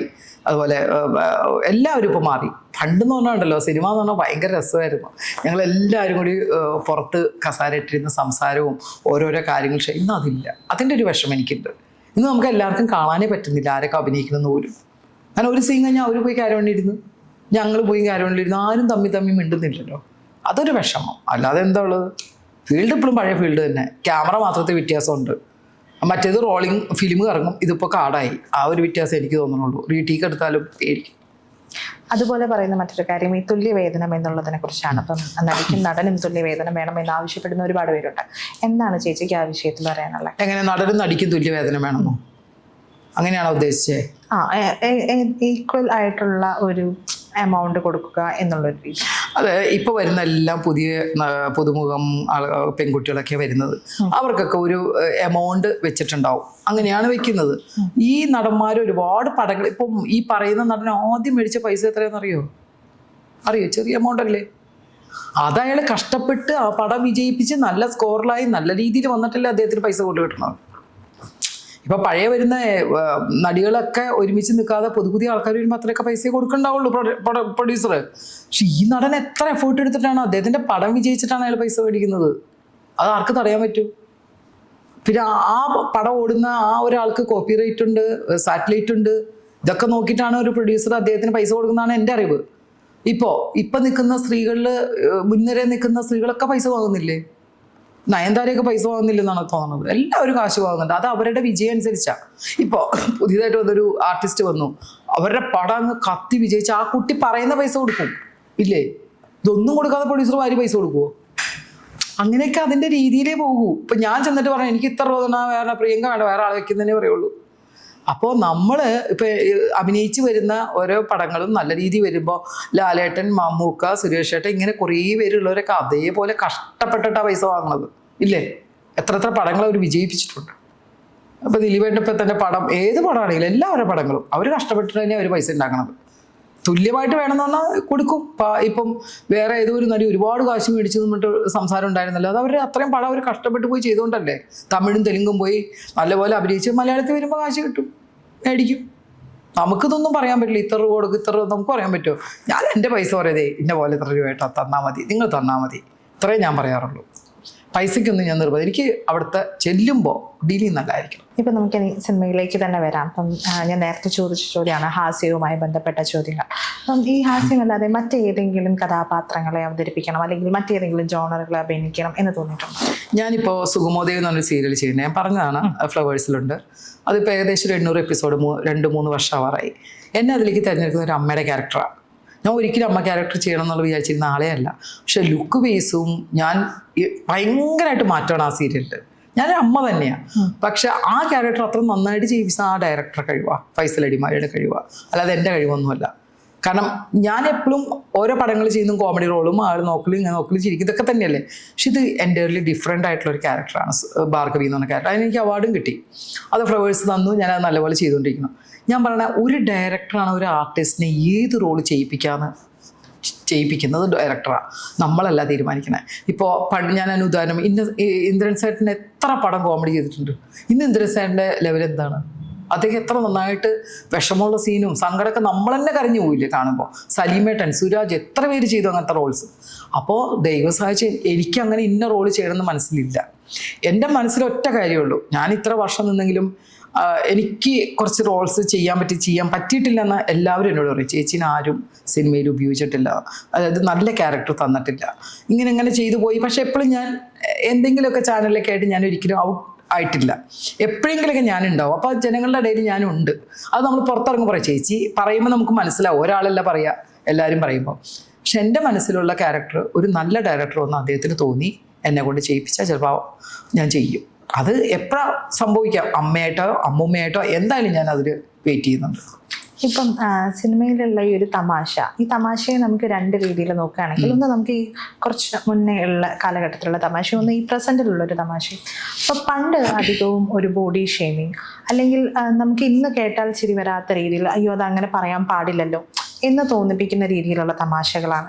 അപ്പം അതൊക്കെ നോട്ടീസ് ചെയ്തിട്ടുണ്ടോ? അതിൽ മാറ്റം വന്നതിൽ എന്താണ് തോന്നുന്നത്? ഞാൻ നല്ലപോലെ നോട്ടീസ് ചെയ്തിട്ടുണ്ട്. കാരണം ഞാൻ തന്നെ അഭിനയിച്ചൊരു പടത്തിൽ എനിക്ക് ഭയങ്കര വിഷമം തോന്നിയിട്ട് പോലും ഞാൻ ഇട്ടു. കാരണം എന്താ അറിയോ, ഞാൻ അപ്പം അവിടെ നോന്നൊക്കെ പറഞ്ഞു കഴിഞ്ഞാൽ ഒരു ദിവസത്തെ വർക്ക് പോവും. കാരണം വേറെ ഒന്നുമല്ല, വലത്തോട്ട് തിരിഞ്ഞാൽ 4ാമത്തെ വീട്, അതിനകത്ത് എനിക്കൊരു ഉടുപ്പ് കൊടുത്തിട്ട് എനിക്ക് ഭയങ്കര വിഷമം തോന്നി. പക്ഷേ ഞാനത് ഇട്ടു, അഭിനയിച്ചു. കാരണം ഞാൻ അവിടെ അഭിനയിക്കാൻ വരുമ്പോൾ ഇത്രയും ആർട്ടിസ്റ്റുകൾ അവിടെ ഉണ്ട്. ഞാൻ ആ ഉടുപ്പിൻ്റെ പേരും പറഞ്ഞാൽ അത് വലിയൊരു ചർച്ചാ വിഷയമാവും. പക്ഷെ ഞാൻ നോക്കിയപ്പോൾ അതൊരു കോമഡി സെൻസിൽ എടുക്കുന്നവരെടുക്കട്ടെ, ഇത് കണ്ടിട്ട് നമ്മൾ അതുപോലെ തന്നെയാണെന്ന് ആരും ചിന്തിക്കുന്നില്ലല്ലോ. അങ്ങനെയാണ് ഞാൻ അഭിനയിക്കാനേ വരരുത്. ആ അന്നത്തെ ഓരോ സീൻ, ഇപ്പം ചെസ്സിലാണെങ്കിലും തിളക്കത്തിലാണെങ്കിലും എൻ്റെ ഓരോ സീൻ ഞാൻ വെച്ച് നോക്കുമ്പോൾ, കോമഡി സീൻ ഞാൻ വെച്ച് നോക്കുമ്പോൾ ഇപ്പോൾ ഉള്ള സീൻസൊന്നും പെട്ടെന്ന് മനസ്സിൽ നിൽക്കുന്നില്ല. പണ്ട് ചെയ്തിരിക്കുന്ന ഇപ്പം മത്തായിലെ ശകുന്തളയായാലും പിത്തക്കാളി വിളിക്കുന്നത് ഇപ്പോഴും ജനങ്ങളുടെ മനസ്സിലതുണ്ട്. പക്ഷെ ഇപ്പം ഈ ഇടയ്ക്ക് വന്ന ഏതെങ്കിലും പടത്തിലൊരു അങ്ങനെ ഒരു സംഭവം, ഇപ്പം സലീമേൻ്റെ ചിരി കേട്ടാൽ ഓ ഓ ഓ എന്ന് പറയുമ്പോൾ തന്നെ അത് പറയാം അത് പുലിവാൽ കല്യാണം എന്ന് പറയും ഇല്ലേ. അപ്പോൾ അങ്ങനെ ഓരോ കാര്യങ്ങളുള്ള പടങ്ങൾ പണ്ടത്തെയാണ്. ഇപ്പോഴത്തെ മനസ്സിൽ ഒരുപാട് നിൽക്കാത്ത കോമഡിയാണ്, സിറ്റുവേഷൻ കോമഡി പോകുന്നു. അന്നും തന്നെ ക്യാരക്ടർ ചെയ്ത് ഓരോരോ ക്യാരക്ടേഴ്സാണ് വന്ന് ചെയ്തു പോണത്. ഇത് സിറ്റുവേഷനിൽ പറഞ്ഞു പോകണമെന്ന് നമ്മുടെ മനസ്സിൽ അധികം നിൽക്കുന്നില്ല എന്നാണ് എൻ്റെ ഒരു തോന്നൽ കേട്ടോ. ഞാൻ പറയല്ല, പക്ഷേ പടങ്ങളൊക്കെ കോമഡി കൂടി ആണെങ്കിലും നല്ല നല്ല പടങ്ങൾ ഇപ്പോൾ വരുന്നുണ്ട്. ന്യൂ ജനറേഷൻ അവരുടേതായ രീതിയിൽ, പണ്ടത്തെ രീതി വേറെ, രണ്ട് രീതി. ഞാൻ പറഞ്ഞില്ലേ, ഇപ്പോൾ എൻ്റെ വ്യത്യാസം തോന്നുന്നത് ക്യാമറ മാത്രമാണ്. ഇപ്പം നമുക്ക് സമാധാനമായിട്ട് എന്തും കാണിച്ച് അഭിനയിക്കാം, തെറ്റിയാലും കുഴപ്പമില്ല. മറ്റേത് ഞാൻ മത്തായിലെ ഡാൻസൊക്കെ ചെയ്യുമ്പോൾ ഫിലിമിൻ്റെ കറക്കം നമ്മൾ കേൾക്കും. അപ്പം നമ്മൾ ഈ ഡാൻസും പാട്ടും ഒരു സീനുണ്ടല്ലോ വഴിമറന്ന്, ആ പാട്ടൊക്കെ ചെയ്യുമ്പോൾ സത്യം പറഞ്ഞാൽ എനിക്ക് ഭയങ്കര പേടിയായിരുന്നു. ഇന്ന് അതില്ലല്ലോ. ഇന്ന് നമുക്ക് ടെൻഷനില്ല അഭിനയിക്കാൻ. അന്ന് നല്ല ടെൻഷനുണ്ട് അഭിനയിക്കാൻ. ഇതിൽ കൂടുതലൊന്നും വ്യത്യാസം എനിക്ക് തോന്നിയിട്ടില്ല. പക്ഷെ അന്നത്തെ കാലത്ത് ജ്യോതിച്ചേട്ടൻ, ഇന്നസെൻ്റ്, അങ്ങനെയുള്ള കുറേ പേരുടെ കോമഡികൾ നമ്മൾ ഒരിക്കലും മനസ്സിൽ നിന്ന് പോകുന്നുണ്ട്. നിങ്ങൾക്ക് എപ്പോഴും ഓർമ്മ വരുമ്പോൾ അതൊക്കെ തന്നെ ഓർമ്മ വരില്ലേ. പക്ഷെ ഇന്ന് നിങ്ങളൊന്ന് എടുത്ത് നോക്കി, ഇന്ന് ഏതാണ് മനസ്സിൽ നിൽക്കുന്നൊരു കോമഡി? ഒരു സീനാണെങ്കിലും ഞാൻ ഒരു സീൻ ചെയ്താലും ആ സീൻ ചെയ്ത് ഇപ്പോഴും ആൾക്കാർ ഓർക്കുന്നുണ്ട്, എന്നോട് ചോദിക്കും. അത്രയൊക്കെ വ്യത്യാസമല്ലേ. ഇപ്പം ഈ സിനിമകളുടെ ഇപ്പം ചേച്ചി പറഞ്ഞ ഒരുപാട് നടന്മാർ ഇന്ന് നമ്മോടൊപ്പം ഇല്ല. അപ്പം അത്തരത്തിലുള്ള ഇപ്പം ഞാൻ കേട്ടിട്ടുണ്ട്, പ്രിയദർശൻ സാറും ലാലേട്ടനും ഒക്കെ ഇത് പറഞ്ഞിട്ടുണ്ട്. ചില സിനിമകളുടെ സീനുകൾ കാണുമ്പോൾ നമ്മളറിയാതെ വിങ്ങിപ്പോവുകയാണ്, കാരണം ആരും ഇല്ല എന്നുള്ളൊരു സംഭവം. അത്തരത്തിലുള്ള എന്തെങ്കിലും എക്സ്പീരിയൻസോ അങ്ങനെ എന്തെങ്കിലും ഉണ്ടായിരുന്നു? നമുക്ക് കാണുമ്പോൾ ഏറ്റവും കൂടുതൽ എനിക്ക് വിഷമം വരുന്ന 1-2 പേര്. എല്ലാവരും വിഷമമാണ്, പക്ഷെ കൂടുതൽ വിഷമം മരിച്ചു എന്ന് പറഞ്ഞപ്പോൾ ഒത്തിരി വിഷമം കൽപ്പന ചേച്ചി, മണിച്ചേട്ടൻ. കാരണം മണിച്ചേട്ടൻ എന്നൊക്കെ പറഞ്ഞാൽ ചാലക്കുടി അമ്മാവൻ്റെ വീടിൻ്റെ അടുത്താണ്. ലൊക്കേഷനിൽ വന്നാലും നമ്മൾ സിനിമ കാണുമ്പോഴാണെങ്കിലും അത്രയും വൈബാണ്. ലൊക്കേഷൻ നമ്മളെ കൂടുതൽ സംസാരിക്കുന്ന ആൾക്കാർ നമ്മുടെ മനസ്സിൽ എപ്പോഴും നിൽക്കും. അവരുടെ തമാശയും അവരുടെ കാര്യങ്ങളൊക്കെ. കൽപ്പന ചേച്ചി അതെ അതേപോലെ തന്നെ പറഞ്ഞു തരും, നമുക്ക് ഇന്ന പോലെ ഇതാക്കണം ഒക്കെ പറഞ്ഞു തരും. ഒത്തിരി നടന്മാർ, ലളിത ചേച്ചി എനിക്ക് മരിച്ചപ്പോഴൊക്കെ ഭയങ്കര വിഷമം. ചേച്ചിയുടെ കൂടെ ഞാൻ അവിടെ വരെ വീട്ടിൽ ഒക്കെ ഉണ്ട്. പക്ഷെ നമ്മുടെ മനസ്സിൽ നിൽക്കുന്ന ഇവരൊക്കെ ഇങ്ങനെ. ഇപ്പോൾ നവാസ് മരിച്ചപ്പോൾ എനിക്ക് ഭയങ്കര വിഷമമായിരുന്നു നവാസ് മരിച്ചപ്പോൾ. കാരണം നവാസിനേക്കാൾ കൂടുതൽ എനിക്ക് രഹനയാണ് ഇഷ്ടം. അത്രയാണ് ഭാര്യയും ഭർത്താവും എന്ന് പറഞ്ഞൊരു കോമ്പിനേഷൻ അവരിൽ ഞാൻ കണ്ടതാണ്. ഇപ്പോഴും ഒരു പ്രണയിച്ചുകൊണ്ടിരിക്കുന്ന ആൾക്കാരാണ്. എങ്ങനെ കുട്ടി അത് വിഷമം താകുന്നു ഇപ്പോഴും എൻ്റെ മനസ്സിലുണ്ട്. എനിക്ക് പോയി കാണാൻ പോലും ഇപ്പോൾ ധൈര്യം തോന്നുന്നില്ല. കാരണം അവളുടെ സിറ്റുവേഷൻ. എന്നാലും ഞാൻ പോകുമെന്ന് വിചാരിച്ചിരിക്കുക. അത് ഒന്നും ചെയ്യാതെ മരിച്ചുപോയ ഒരാളാണ്. എന്തെങ്കിലും കഴിക്കുകയോ, എല്ലാവരും പറയുമല്ലോ സിനിമാ ഫീൽഡിൽ കഴിക്കൽ കൂടുതലാണ്. കാരണം സിനിമാ ഫീൽഡിൽ കഴിക്കൽ കൂടുതൽ കമ്പനീസ് കുറേ ഉണ്ടാവും. സിനിമ കഴിയുമ്പോൾ എല്ലാവരും കൂടെ കൂടും, അപ്പോഴൊക്കെ എല്ലാവരും കഴിക്കും. ഇതാണ് കഴിക്കൽ കൂടുതലെന്ന് പറയുന്നത്. അത് നമ്മൾ വെള്ളം അടിക്കുന്നതിന് ഒരിക്കലും ഞാൻ പ്രൊമോട്ട് ചെയ്യത്തില്ല. 1 2 കഴിക്കുന്നവർ കഴിച്ചോട്ടെ എന്ന് ഞാൻ പറഞ്ഞിട്ടുള്ളൂ. കഴിക്കാത്തവർ കഴിക്കുന്നത് ഞാൻ പറയാറില്ല. കഴിക്കണ്ട, ദോഷം, നിർത്തിക്കോളാൻ പറയാം. ഇത് നവാസ് എന്ന് പറഞ്ഞ ആളെ കുറിച്ച് പറഞ്ഞാൽ ഒന്നുമില്ല. ഞാൻ കേട്ടിട്ട് ഷോക്ക്ഡായി പോയി. അതുപോലെ ശ്രീനിയേട്ടൻ, ഞാൻ പോയി മരിച്ചിട്ട് പോയിരുന്നു. ശ്രീനിയേട്ടൻ എന്നൊക്കെ പറഞ്ഞാൽ ശ്രീനിയേട്ടൻ്റെ പടം എന്നൊക്കെ പറഞ്ഞാൽ ഞാൻ ഒരു പടത്തിൽ കണ്ട് അഭിനയിച്ചിട്ടുള്ളൂ. പക്ഷെ പടം എന്ന് പറഞ്ഞാൽ അതിനകത്ത് ലൈഫുണ്ട്. നമുക്ക് എന്ത് തിരഞ്ഞെടുക്കാം. നമ്മുടെ ആ ലൈഫ് കണ്ടിട്ട് നമുക്ക് മനസ്സിലാക്കാം നമ്മൾ എങ്ങനെയാണ് ജീവിതത്തിൽ നല്ല കാര്യങ്ങൾ പകർത്താൻ. ശ്രീനേട്ടൻ്റെ പടങ്ങളിൽ ഒരുപാട് കാര്യങ്ങളുണ്ട്. എന്തൊക്കെ ചെയ്യണം എന്നൊരു ഫാമിലി പടങ്ങളാണ് ശ്രീനേട്ടൻ കൂടുതലും ചെയ്തിട്ടുള്ളത്. നന്മ നിറഞ്ഞവൻ ശ്രീനിവാസൻ എന്ന് പറഞ്ഞ പോലെ തന്നെ ശ്രീനേട്ടൻ ഭയങ്കര ഒരു നഷ്ടമാണ് നമുക്ക്. അനീഫ്ക്ക്, അങ്ങനെ കുറേ പേര് നമ്മുടെ ഇടയിൽ നിന്ന് എന്തോരം പേരാ പോയത്. ഒരുപാട് പേര് പോയി. ഞങ്ങൾക്ക് ഭയങ്കര സങ്കടമാണ് ഇങ്ങനെ അവരെ കാണുമ്പോൾ. തന്നെ അമ്മയിലെ മീറ്റിംഗ് ഇതൊക്കെ ഇവരെല്ലാവരും ഒരുമിച്ചുണ്ടേ. അപ്പം എല്ലാവരും കണ്ടിട്ട് പിറ്റത്തെ അവരില്ലെന്ന് പറയുമ്പോൾ ഇതൊരു ഇന്നച്ചൻ എത്ര നാൾ ഇന്നച്ചൻ പിടിച്ചു നിന്ന് പോവില്ലാന്ന് വിചാരിച്ചിരുന്ന ആളല്ലേ, ധൈര്യം സംഭരിച്ച്. അത്രയേ ഉള്ളൂ. അതുകൊണ്ട് ഞാനിപ്പോൾ എല്ലാവരോടും പറയുന്നൊരു വാക്കേ ഉള്ളൂ, നമ്മൾ ഇന്ന് ഞാൻ നാളെ നീ. പഴക്കും പ്രശ്നങ്ങളൊന്നും വേണ്ട. സുഖം സന്തോഷമായിട്ട് കുടുംബത്തിലുള്ളവരെ സ്നേഹിക്കുക, നമ്മളെ അടുത്തുള്ളവരെയൊക്കെ സ്നേഹിച്ച് നല്ല രീതിയിൽ പോകണമെന്ന് എപ്പോഴും ഞാൻ എല്ലാവരോടും പറയാറുണ്ട്. കാരണം ഇത് കണ്ട് ഇപ്പോൾ ഒന്നുമില്ല, വ്യായാമം ചെയ്യുന്നതിലേക്ക് കുഴഞ്ഞു വീണ് മരിക്കുന്നു ഇല്ലേ, അതെന്ത് ചെയ്തിട്ടാ? ശരീരത്തെ നോക്കിയിട്ടുമല്ലേ. അപ്പോൾ എല്ലാവരും മാക്സിമം നമുക്കും മറ്റുള്ളവർക്കും വേണ്ടി പ്രാർത്ഥിച്ച് മുന്നോട്ട് പോകും. അത്രയേ ഉള്ളൂ. ഇപ്പം സിനിമകളെ കുറിച്ച് പറഞ്ഞപ്പോൾ നമുക്ക് പണ്ടത്തെ സിനിമ അതെന്നും മനസ്സിലുള്ള സിനിമ എന്നൊക്കെ പറയുന്നുണ്ട്. പക്ഷേ ഇന്നത്തെ കാലത്തെ സിനിമകളും പണ്ടത്തെ ഒരു സിനിമകളും തമ്മിൽ ഇന്ന് കുറച്ചും കൂടിയും ഒരു നമ്മുടെ ലൈഫുമായിട്ട് അല്ലെങ്കിൽ ഒരു റിയൽ ലൈഫ് സിനിമകളൊക്കെ ഇല്ലേ, ലൈക്ക് ഇപ്പം ഫെമിനിച്ചി ഫാത്തിമ പോലുള്ള സിനിമകളൊക്കെ വലിയ രീതിയിലുള്ള ചർച്ചകളൊക്കെ ചർച്ചയാകുന്നുണ്ട്. അപ്പം ആ സിനിമകളെ കുറിച്ചൊക്കെ എന്താ പറയാനുള്ളത്? ഞാൻ പറഞ്ഞിട്ടുണ്ട്. ഇപ്പം ഇങ്ങനെ ഈ സിനിമ എന്ന് പറയുന്നതിൽ നല്ലതുകൊണ്ട് ചീത്തയുണ്ട് ഇല്ലേ. ഇപ്പോൾ ഉണ്ണിമൂന്നിൻ്റെ പടം ഇറങ്ങിക്കഴിഞ്ഞപ്പോൾ എന്തായിരുന്നു ബഹളം ഇല്ലേ, കൊല്ലലും ബ്ലഡും കാര്യങ്ങളല്ലേ. ഇപ്പോൾ മമ്മൂക്കയുടെ പടം ഇറങ്ങി, ആ പടമാണെങ്കിലും അതിനകത്തും കാണിക്കുന്ന ഒരുപാട് കാര്യങ്ങളുണ്ട്. ഇതൊക്കെ ചിലവരത് സ്വീകരിക്കുകയാണ്. അത് ചെയ്യരുത്. അതൊക്കെ ആ പടത്തെ കൂടെ നമ്മൾ മറന്നു കളയണം. ഈ പടങ്ങളിൽ ഇന്നത്തെ ഈ പടങ്ങളിൽ ചർച്ചയാവുന്നത് ഇപ്പം നല്ല നല്ല കാര്യങ്ങൾ. ഇപ്പം ഈ പറഞ്ഞ സ്ത്രീ അഭിനയിച്ച ആ പടമില്ല, ആ പടത്തിലൊക്കെ കുറേ മെസ്സേജുണ്ട്. ഈ മെസ്സേജൊക്കെ നല്ലത് എന്താ സ്വീകരിച്ചാൽ? എത്രയോ പടങ്ങളിൽ നല്ല മെസ്സേജ് കൊടുക്കുന്നുണ്ട്, ചീത്ത മെസ്സേജ് മാത്രമാണ് ഇരിക്കണം. പണ്ട് ഇപ്പം നമ്മൾ മക്കളോട് പറയും, മോനെ സ്കൂളിലൊക്കെ ചെന്ന് വല്ലതൊക്കെ കാണുകയാണെങ്കിൽ പറയണം കേട്ടോ, പേരൻസിനോട് പറയണം, സാറിനോട് പറയണം. കാരണം ആ കുട്ടി രക്ഷപ്പെടണ്ടേ, ആ കൊച്ചവനെ നശിക്കാൻ പാടില്ല എന്ന് നമ്മൾ പണ്ടാണ് ഈ പറഞ്ഞു കൊടുക്കും. ഇപ്പം ഞാൻ എൻ്റെ മോനോട് എന്താ പറഞ്ഞു കൊടുക്കുക എന്നറിയോ? മോനെ അങ്ങ് കണ്ടില്ലെന്ന് വെച്ച് മാറിപ്പോയിക്കോളൂന്ന്. കാരണം എന്താ അറിയോ, എൻ്റെ മോനാവും ഫോക്കസ് ചെയ്യുക. പറഞ്ഞു കൊടുക്കുന്നത് എൻ്റെ മോനാന്ന് ഇരിക്കും ആ പയ്യൻ. പിന്നെ ആ പയ്യന് മുഴുവൻ ഇവനോടായിരിക്കും ദേഷ്യം. അങ്ങനെയായി കാലം. കാരണം പല പല കാര്യങ്ങൾ ഇവർ സിനിമയിൽ കൂടെയൊക്കെ ഈ വേണ്ടാത്ത കാര്യങ്ങൾ ഇവർ പഠിക്കും. അങ്ങനെ പഠിക്കരുത്. അതെല്ലാം നമുക്ക് സിനിമയിൽ കൂടെ വേണം. സിനിമയിൽ കാണിക്കാതിരിക്കാൻ പറ്റുമോ? സിനിമ എന്ന് പറയുന്നത് എൻ്റർടൈൻമെൻറ്റ്, കാണുക, ചിരിക്കുക, അല്ലെങ്കിൽ കുത്തും കൊണ്ട് അതൊക്കെ കണ്ട് രസിച്ച് തിരിച്ചു പോരുക. അതൊന്നും ജീവിതത്തിലേക്ക് പകർത്താനുള്ള കാര്യങ്ങളേ ഇല്ല. അങ്ങനെയൊക്കെ സംഭവിക്കുന്നവരോട് എനിക്ക് ഭയങ്കര സങ്കടമുണ്ട്. അങ്ങനെ ചെയ്യുന്ന കുട്ടികൾ. നമ്മളിപ്പോൾ പറയണത് അങ്ങനെ പറഞ്ഞു കൊടുക്കണം മക്കളോട്, മോനെ ചെയ്യണ്ട കേട്ടോ, അവരെന്തെങ്കിലും കാണിച്ചോട്ടെ, നമ്മൾ കാണാത്ത പോലെ പൊക്കോളണമെന്ന്. അവനതറിയാം. അപ്പോൾ അവൻ പറയണു എനിക്കറിയാമേന്ന്. കാരണം എൻ്റെ മോനും ഈ പറയുന്ന എന്നെക്കാൾ നല്ല വിവരം എൻ്റെ മോനുണ്ട്, എന്ത് നല്ലത് എന്ത് ചീത്താണ്. അവരെ പിള്ളേരൊക്കെ ഇപ്പം ബ്രില്യൻ്റായി. അവിടെ പേടി വേണ്ട. ഓക്കെ. ഇപ്പം ഞാൻ വീണ്ടും ഈ സംഘടനയുമായിട്ടുള്ള ചോദ്യങ്ങളിലേക്ക് വരികയാണെങ്കിൽ, നമുക്ക് എല്ലാവർക്കും അറിയുന്ന ഒരു പ്രശ്നമാണ് നടി ആക്രമിക്കപ്പെട്ട കേസ്. അപ്പം ആ കേസുമായി ബന്ധപ്പെട്ടിട്ടാണ് ഞാനിപ്പോൾ നേരത്തെ ഞാൻ ചോദിച്ചു, ഒരുപാട് താരങ്ങൾ ഈ ഒരു പ്രശ്നത്തെ തുടർന്ന് അമ്മയിൽ നിന്ന് പോയിട്ടുണ്ടായിരുന്നു എന്നുള്ളത്. അപ്പോൾ ഈ ഒരു വിഷയത്തിൽ അവർ നടിയെ ആക്രമിക്കപ്പെട്ട കേസിലാണെങ്കിൽ പോലും ഈ സംഘടന എന്ന് പറയുന്നത് അവർക്കൊപ്പം നിന്നില്ല എന്നൊരു ആരോപണമുണ്ട്. അതിനെന്താണ് പറയുന്നത്? ആരാ നിന്നില്ലെന്ന് പറയണേ? അമ്മ സംഘടന എന്നും ഉണ്ടായിരുന്നു. അവരൊക്കെ അവിടെ നിന്ന് ഇറങ്ങിപ്പോയ ആൾക്കാരല്ലേ. നമ്മൾ പിന്നെ എന്ത് ചെയ്യണം? എത്ര പ്രാവശ്യം നമ്മൾ അപ്രോച്ച് ചെയ്തിട്ടുണ്ട്. നിന്നില്ല എന്ന് പറയരുത്. എന്തെങ്കിലും ഒരു ആവശ്യം അമ്മയെ പറഞ്ഞാൽ ചെയ്തിരിക്കും. അമ്മയുടെ മക്കൾ എപ്പോഴും ഒരുപോലെയാണ് അല്ലേ? ചെയ്തിരിക്കും, അതെനിക്ക് ഉറപ്പാണ്. ആവശ്യപ്പെട്ടിട്ടില്ലല്ലോ, ഇതിൽ ആവശ്യപ്പെടണ്ടേ? അവർ കാര്യങ്ങൾ നോക്കി പോകുമ്പോൾ അവർ പോട്ടെ, എന്ത് സപ്പോർട്ട് വേണ്ടി ചെയ്യാൻ നമ്മളൊക്കെ തയ്യാറാണ്. ഒരു തയ്യാറായ്മയില്ല, അത് വെറുതെ പറയണതാണ്. കുറേ പേര് മാറി, അവർ മാറി ആ വഴിക്ക് ചിന്തിക്കുന്നു. നമുക്ക് അതിനകത്ത് എന്ത് ചെയ്യാൻ പറ്റും? അമ്മയ്ക്ക് എന്ത് ചെയ്യാൻ പറ്റും? ഇപ്പോൾ ഓരോ പേഴ്സണൽ കാര്യങ്ങൾ ഇത്രയും ഒരു ഇതായതുകൊണ്ട് അമ്മ ഇപ്പോൾ എനിക്കൊരു പ്രശ്നം വന്നു കഴിഞ്ഞാൽ ഞാൻ ഒരിക്കലും അമ്മയെ പോയി ചോദിക്കില്ല, എന്താ ചെയ്തു തരാത്തതെന്ന് ചോദിക്കില്ല. അമ്മയ്ക്ക് അകത്തുള്ളവരുടെ പ്രശ്നമാണ്, സഹപ്രവർത്തകർ തമ്മിലുള്ള പ്രശ്നമാണ്, തീർച്ചയായിട്ടും അമ്മയെ തീർക്കാം. ഇപ്പോൾ ഇതിൻ്റെ മെമ്മറി കാർഡിൻ്റെ വിഷയം വന്നു, ഞാൻ അമ്മയെ തന്നെയാണല്ലോ തീർക്കാൻ പറഞ്ഞത്. ഞാൻ അതിന് സാക്ഷിയാണ്. ഞാൻ പറഞ്ഞല്ലോ, മെമ്മറി കാർഡിൻ്റെ പ്രശ്നം വന്നപ്പോൾ അമ്മയ്ക്കുള്ളിലുള്ളത് അമ്മയെ തീർക്കണം, അമ്മ തന്നെ അതിന് മറുപടി തരണം. അങ്ങനെ ആ സംഭവം അതിനകത്ത് തന്നെ പോയില്ലേ. നമുക്ക് പേഴ്സണലി വരുന്ന ഒരു കാര്യത്തിലും ഞാൻ അമ്മോട് ഇതിൽ ഇടപെടണമെന്ന് പറയാൻ പാടില്ല. അതൊരു സംഘടനയല്ലേ. ഇപ്പോൾ ഈ നടിയെ ആക്രമിയുടെ കേസിൽ എന്തെങ്കിലും പ്രശ്നങ്ങളുണ്ട്, ആ കുട്ടി അമ്മയിൽ പറഞ്ഞിരുന്നെങ്കിൽ തീർച്ചയായിട്ടും ഒരു സൊല്യൂഷൻ അമ്മ കാണുമായിരുന്നു. അന്നത്തെ പ്രസിഡൻ്റൊക്കെ ലാലേട്ടനൊക്കെ ആയിരുന്നു അല്ലേ? ആ സമയത്തൊക്കെ ഇന്നച്ചനൊക്കെ ഉണ്ടായിരുന്നു, അവർ കാണുമായിരുന്നു. ഇപ്പം അന്നത്തെ പ്രസിഡന്റ് മോഹൻലാലായിരുന്നു എന്ന് പറഞ്ഞതിൽ വെച്ച് ഞാനൊരു കാര്യം പറയാണ്. ഇപ്പോൾ പുതിയതായിട്ട് നമുക്ക് ആദ്യം ഈ ഒരു കേസ് പ്രതി ചേർക്കപ്പെട്ട ആളുടെ ഒരു സിനിമ ഇറങ്ങിയിട്ടുണ്ടായിരുന്നു. അപ്പം ആ സിനിമയിൽ ബബ എന്ന സിനിമയിൽ മോഹൻലാൽ അഭിനയിച്ചു എന്നത് വലിയ വിവാദങ്ങൾക്ക് കാരണമായിട്ടുണ്ടായിരുന്നു. ആ സമയത്ത് ഈ പറയുന്ന ദിലീപ് എന്നാൽ മുക്തനായിട്ടില്ല, അല്ലെങ്കിൽ അപ്പോഴും 8ാം പ്രതിയായി പ്രതി ചേർക്കപ്പെട്ടിട്ടുണ്ട്. അപ്പം ആ സമയത്ത് എന്തുകൊണ്ട് മോഹൻലാൽ ഇതിൽ അഭിനയിച്ചു എന്നതിനെക്കുറിച്ച് വലിയ രീതിയിലുള്ള വിമർശനങ്ങൾ ഉയർന്നിരുന്നു. അതിനെക്കുറിച്ച് എന്താ പറയാനുള്ളത്? ഇതേപോലെ തന്നെ ഇതേ കേസ് നടക്കുമ്പോൾ തന്നെയാണ് ഈ ദിലീപേട്ടൻ വിളിച്ചിട്ട്, ഞാൻ കേശു ഈ വീടിൻ്റെ നാഥൻ 35 ദിവസം അഭിനയിച്ച ആളാണ് ഞാൻ. ഈ കേസ് നിൽക്കുമ്പോൾ തന്നെ എൻ്റെ ജോലി അഭിനയമാണ്.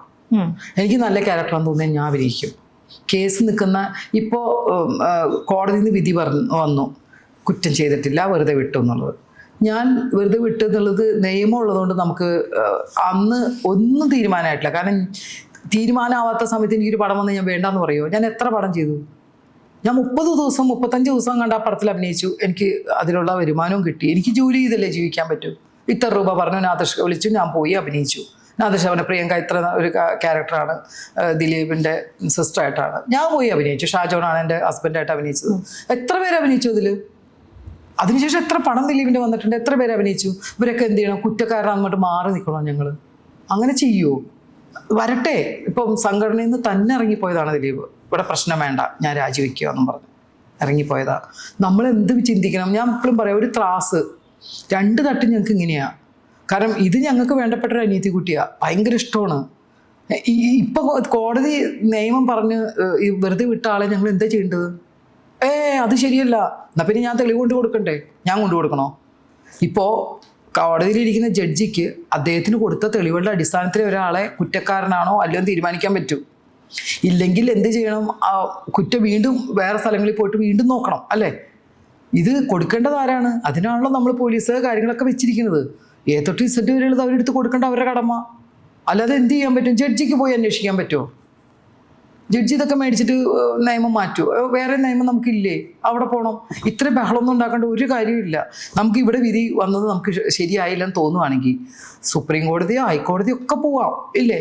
അതിന് പോകണം. അല്ലാതെ എന്താ ചെയ്യാൻ പറ്റുക?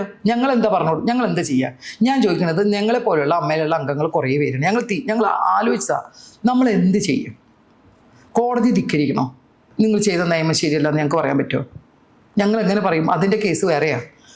കോടതിയിൽ നിന്നിരിക്കുന്നത് നമ്മൾ അനാവശ്യമായിട്ട് പറഞ്ഞാൽ നമുക്കെതിരെ കേസ് വരും.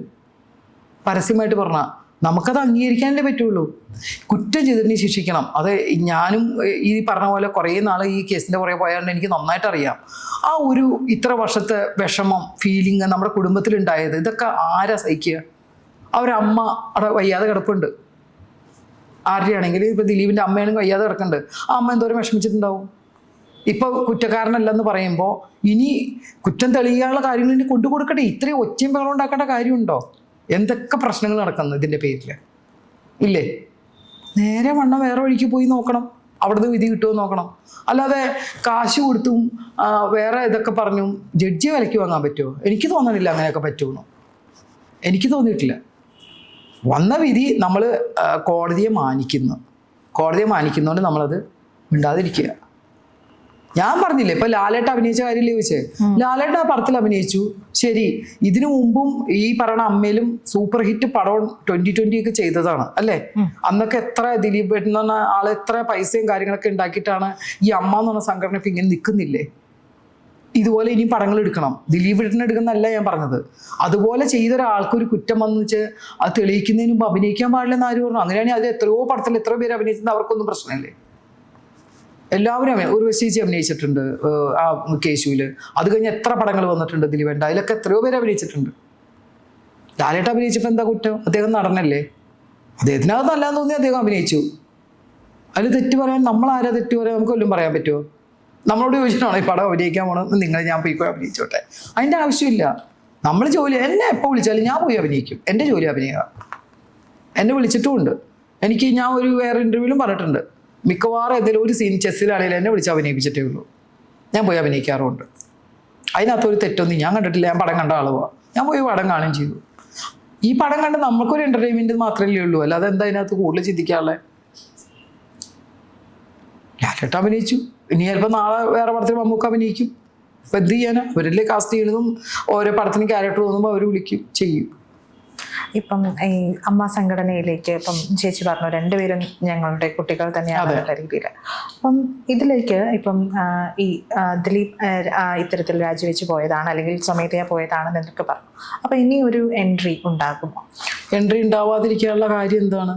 ഒന്നാമത് കോടതി നിയമം കോടതിയിൽ നിന്ന് വന്നു കഴിഞ്ഞു, കുറ്റക്കാരനല്ല എന്ന്. ഇനി വേറെ കോടതിയിലൊക്കെ പോയി അതിൻ്റെ കാര്യം കൂടെ അറിയണം. ഇത് തീരുമാനിക്കേണ്ടത് ഞാനല്ല. അവിടെ സംഘടനയിലെ തലപ്പത്ത് 2-3 പേര് ഇരിപ്പുണ്ട്.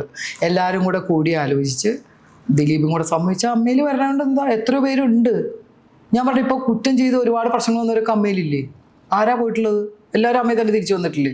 ദിലീപായിട്ട് മാത്രം എന്താ ഒരു കയറാൻ പാടില്ലെന്ന്? അങ്ങനെ ഇല്ലല്ലോ. ഞാൻ പറയട്ടെ, ഏറ്റവും കൂടുതൽ ഞാൻ സ്നേഹിക്കുന്നത് ഈ പറയുന്ന ഞങ്ങളുടെ അനിയത്തി കൊച്ചിനെ തന്നെയാണ്. പക്ഷെ നമുക്ക് എന്ത് ചെയ്യാൻ സാധിക്കും? നമുക്കത് ഇദ്ദേഹത്തെ സപ്പോർട്ട് ചെയ്യും. ഇപ്പം നാളെ വലിയ കോടതിയിലൊക്കെ പോയി ഒരു തെളിവില്ല, എങ്ങനെയല്ല ചെയ്തേ, വേറെ എന്തെങ്കിലും വിധി വരികയാണെങ്കിൽ ഇപ്പോൾ ഒന്നാമത് മൊത്തം ഞങ്ങളൊക്കെ കൺഫ്യൂഷനാണ്. ഈ നിങ്ങളെപ്പോലുള്ള പത്രങ്ങളിലും കാര്യങ്ങളും തന്നെയാണ് നമ്മളും അറിയണത്. ഇതറിയുമ്പോൾ നമുക്ക് മാറ്റി ചിന്തിക്കേണ്ട അവസ്ഥ വന്നു തുടങ്ങിയപ്പോൾ പല ന്യൂസും വന്നുകൊണ്ടിരിക്കുക. അപ്പോൾ നമ്മൾ അയ്യോ ഇപ്പം അവത് കുറ്റം ചെയ്തിട്ടില്ലേ, എന്തായിരിക്കുമോ കാര്യം? ഇതൊക്കെ എല്ലാവർക്കും ഉള്ള പോലെ തന്നെ നിങ്ങൾക്ക് സാധാരണ ജനങ്ങൾക്ക് തോന്നുന്ന അതേ വികാരം തന്നെയാണ് നമുക്കും ഒന്നും അറിയില്ല. നമ്മൾ ആരുടെ കൂടെ നിൽക്കും? നമുക്ക് ഇങ്ങനെ തന്നെ നിൽക്കാൻ പറ്റും. ഞങ്ങളുടെയൊക്കെ ത്രാസ് ഇങ്ങനെ തന്നെയാണ്, ഇങ്ങനെ നിൽക്കുക.